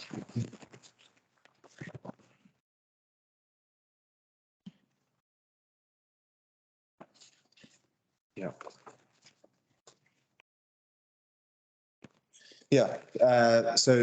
Looking at, I think at some point you also looked at GOP percentage between March 21 and August 21, and you compared it with September 21 to Feb 22. Would you generally agree that there were the COVID restrictions were affecting the hospitality sector between March 21 and August 21? Yes, I believe COVID was still impacting the hotel sector. In fact, I think Mr. Millington refers to some of the restrictions in the hotel sector, although it does appear, and it's something I mentioned in my expert report, that actually, despite those restrictions, the occupancy of that hotel seemed to exceed those restrictions. Yeah. So I can't comment on the actual impact COVID would have had on the results of the hotel at that time. Which is why I asked it very generally in terms of the hospitality sector. But generally in Dubai, fewer people were coming to Dubai, not just because of restrictions here, but certainly restrictions in their own countries, respective countries, in terms of flying out here. Is that fair? I believe there were still travel restrictions at that time. Yeah. Yes. Okay. Thank you very much, Ms. Minton. Ms. Levine, sorry. Lavin. I'm so sorry. Lavin, thank you. That's you finished, Mr. Koshal, is it? Yes. Thank you very much. Any re-examination? No, Your Honor. No questions. Very well. Thank you very much, Ms. Lavin. And that's the end of your evidence. You're free to go now. Thank you. Thanks, my lord.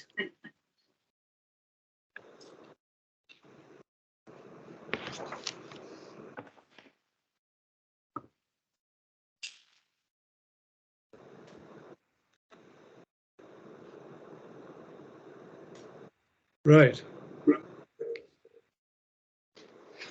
Well done getting through the experts in the time available yesterday and today. Yes. So what we're going to do now, I suggest, I wouldn't have thought anyone wants to start making oral submissions at this time of the afternoon. No, I certainly wouldn't. I don't know about my learned friend, but I wouldn't. I'd like to reflect on the evidence and then make proper submissions in the in due course. Yes, I think you gave some indication. Yes. Of in your somewhere in one of my the skeleton argument. Yeah, it was in the final paragraphs of my skeleton. Yeah. I think you were suggesting. So can I assist my lord on this, if I may? Yeah. I suggested, unless I'm mistaken, I've got it. Yes, thank you. The background is that the pre-trial review. I think I'm sure I've spoken to my learned friend about this on another occasion once, where we agreed we can do closing submissions by the 29th of July, and I think my learned friend kindly agreed that on that occasion. I raised it again now because it appears to it seems to me, having prepared for the trial, in terms of the week before when I made the skeleton argument, when I drafted. That there were inevitably going to be some submissions which one or both parties, I'm sure, are going to probably want to reply to, because there are clearly areas that are highly contentious and some areas which are not. There are a lot of agreed areas between the parties, but the contentious areas are very contentious, if I can put it that way. Now, there will also be representations made on UAE law, which I suspect I can only speak for myself. I certainly would welcome the opportunity for reply so that both parties are able to present their cases on the interpretation to be given or the application of UAE law to this dispute. And there are various areas, because it's not just going to be limited to the claimant's claims, indemnity, etc., which my learned friend has already made some submissions on, but also in relation to perhaps even FIDIC, and there'll be submissions on that. I'm not saying there will be any, but there could be, and if that were to arise, then I certainly would like the opportunity to make reply submissions. In terms of the dates themselves, sorry, my lord. Oh, right. Yeah. In terms of the dates themselves, I've wondered whether we can do reply submissions on 5th of August, which is the week after the main submissions. I'm actually relatively flexible with the dates, so in that sense, I'm in my learned friend's hands as well. But in principle, I would suggest we have the reply submissions for the reasons I've stated.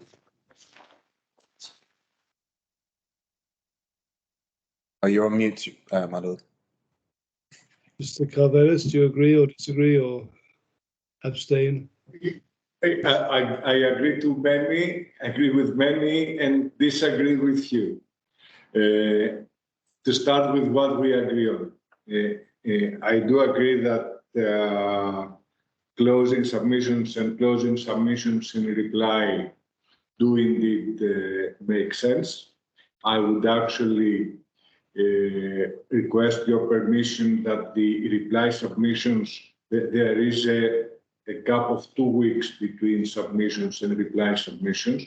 So instead of 5th of August, it would be on the 12th of August. I don't have issues. I don't have any problems with that, if it assists. Thank you very much.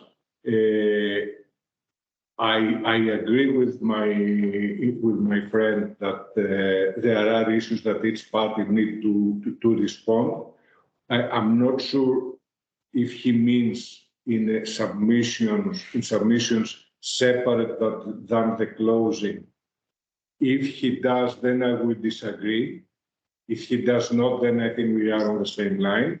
I think the closing submissions should be all-inclusive submissions, and by that I mean discussing the evidence, factual and experts during the trial, and addressing any points. I think any submissions made by the parties has been made with the skeleton arguments, the opening submissions, and if there are any additional ones, they will show in the closing submissions, and the other side will have the opportunity in the reply to respond. So I do agree with closing submissions, but they have to be all-inclusive. The last point, though, that I don't think I would... Just before you go on, I certainly would think that closing submissions, which are to be exchanged on the same date, at the same time, they should be full submissions covering every aspect of the case, as so far as can be anticipated, including matters of law which may be mentioned somewhere but haven't been focused particularly strongly. So all aspects, and the reply submissions 2 weeks later should simply deal with points that, not repeat the whole lot, but simply deal with points that haven't been anticipated or haven't been fully covered because a certain aspect wasn't envisaged. So there should be genuine reply rather than repeat. Yeah?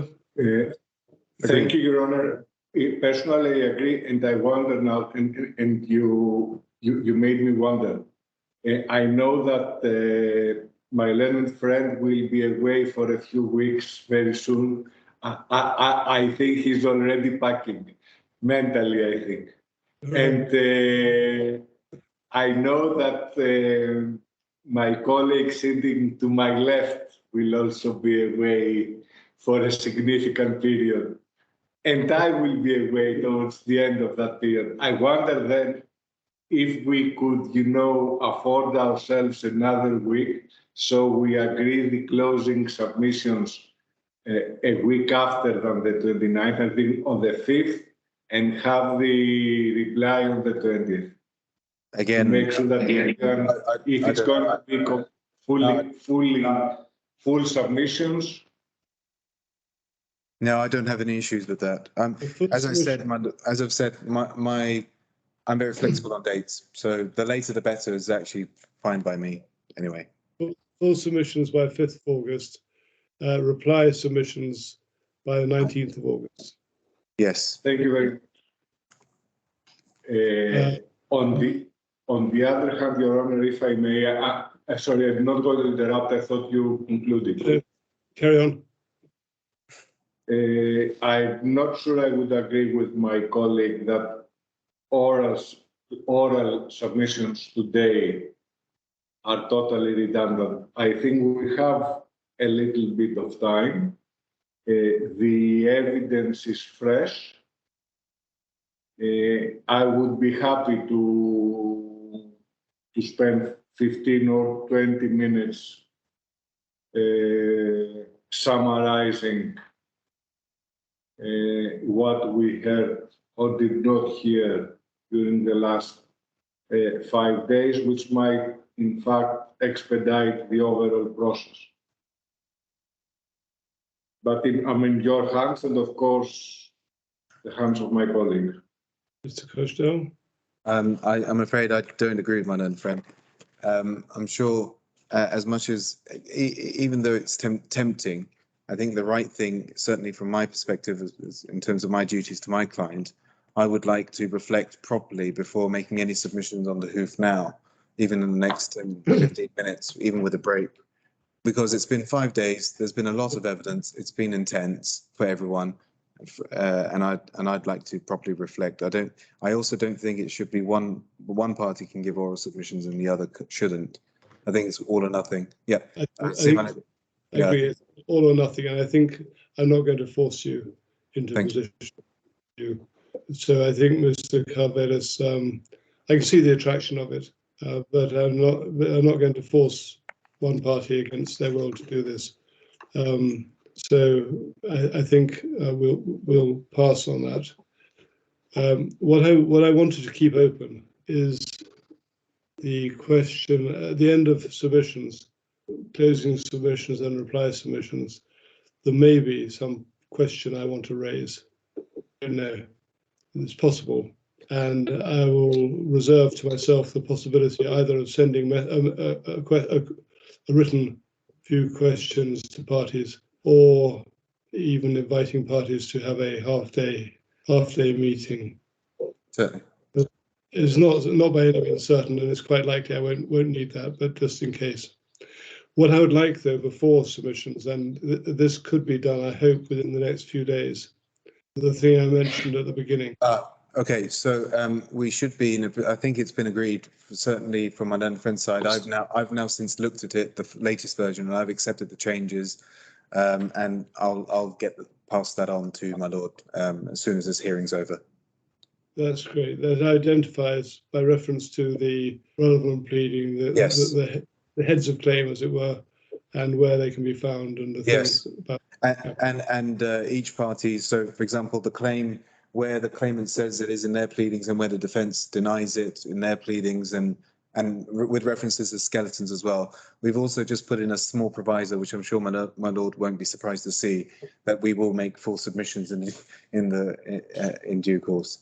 That's understood. It's simply because the pleadings have taken an unusual course in this case, because of the original claim being struck out and then the new claim being added on afterwards, and it's not always easy. What I don't want to do is produce a judgment which omits something which parties regard as part of the claim which should be dealt with. Understood. May I raise one further matter, which is linked. Martin, before you go to the additional matter, just to add to what Your Honor said, of course, we are at your disposal if you need any further information or have any questions or for a hearing.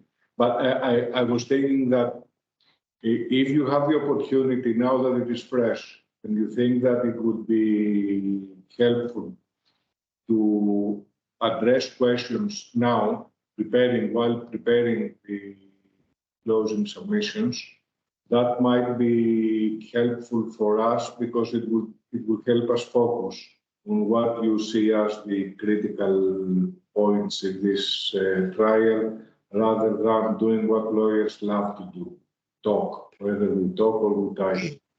It's tempting, but in fact, the questions only arise depending on the submissions and the lack of submission. And sometimes it may be a gap in the submission. Sometimes it may be that I'm not understanding a point that's made or whatever.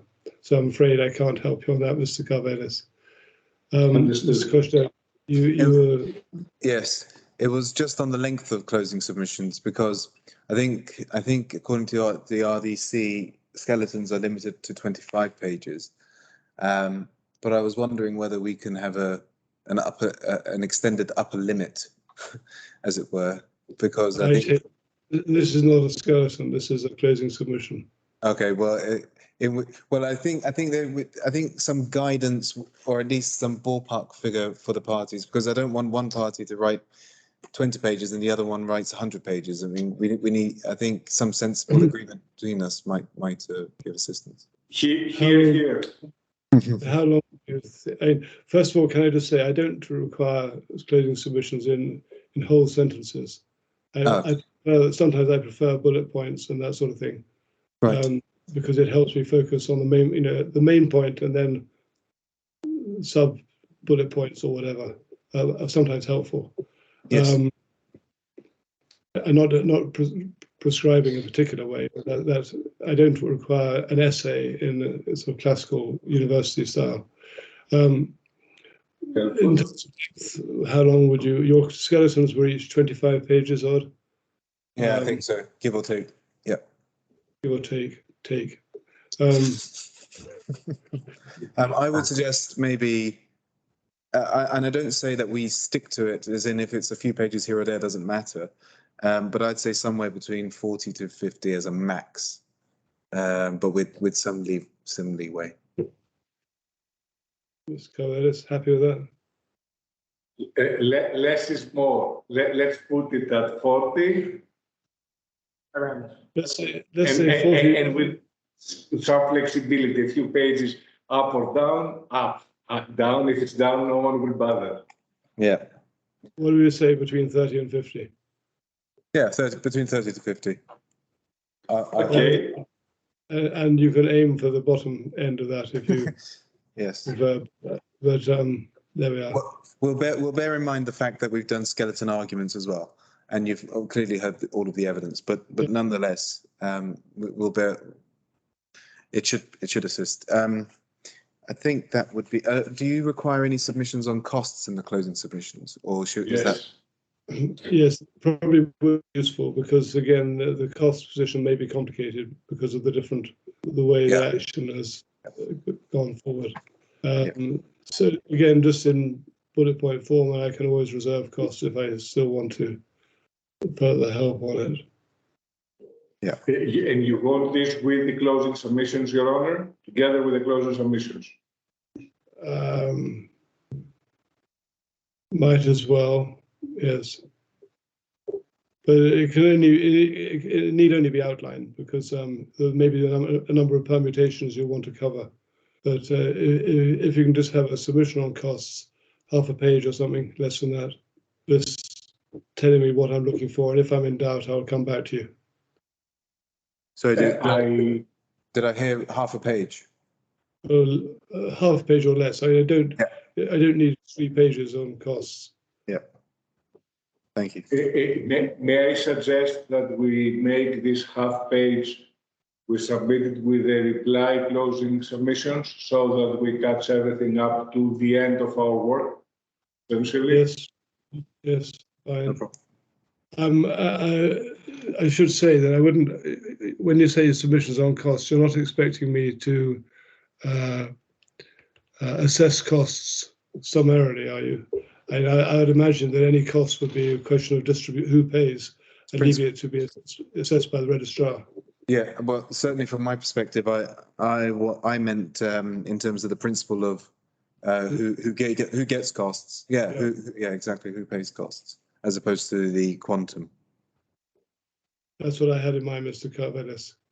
Simply who pays, on what basis, but not the numbers. Indeed, Your Honor. Thank you very much. Is there anything else we need to discuss today? Not that I can think of. No, nothing from us. No, well, thank you both very much for getting through quite a lot of material and for retaining good humour throughout. So, And thank you as well to my lord for your patience with us. doesn't mean necessary. Anyway, thank you very much. We made it exciting, made it interesting and exciting this otherwise dull and tiring week. Okay, have a good weekend. Thank you very much. Thank you, my lord. Bye-bye.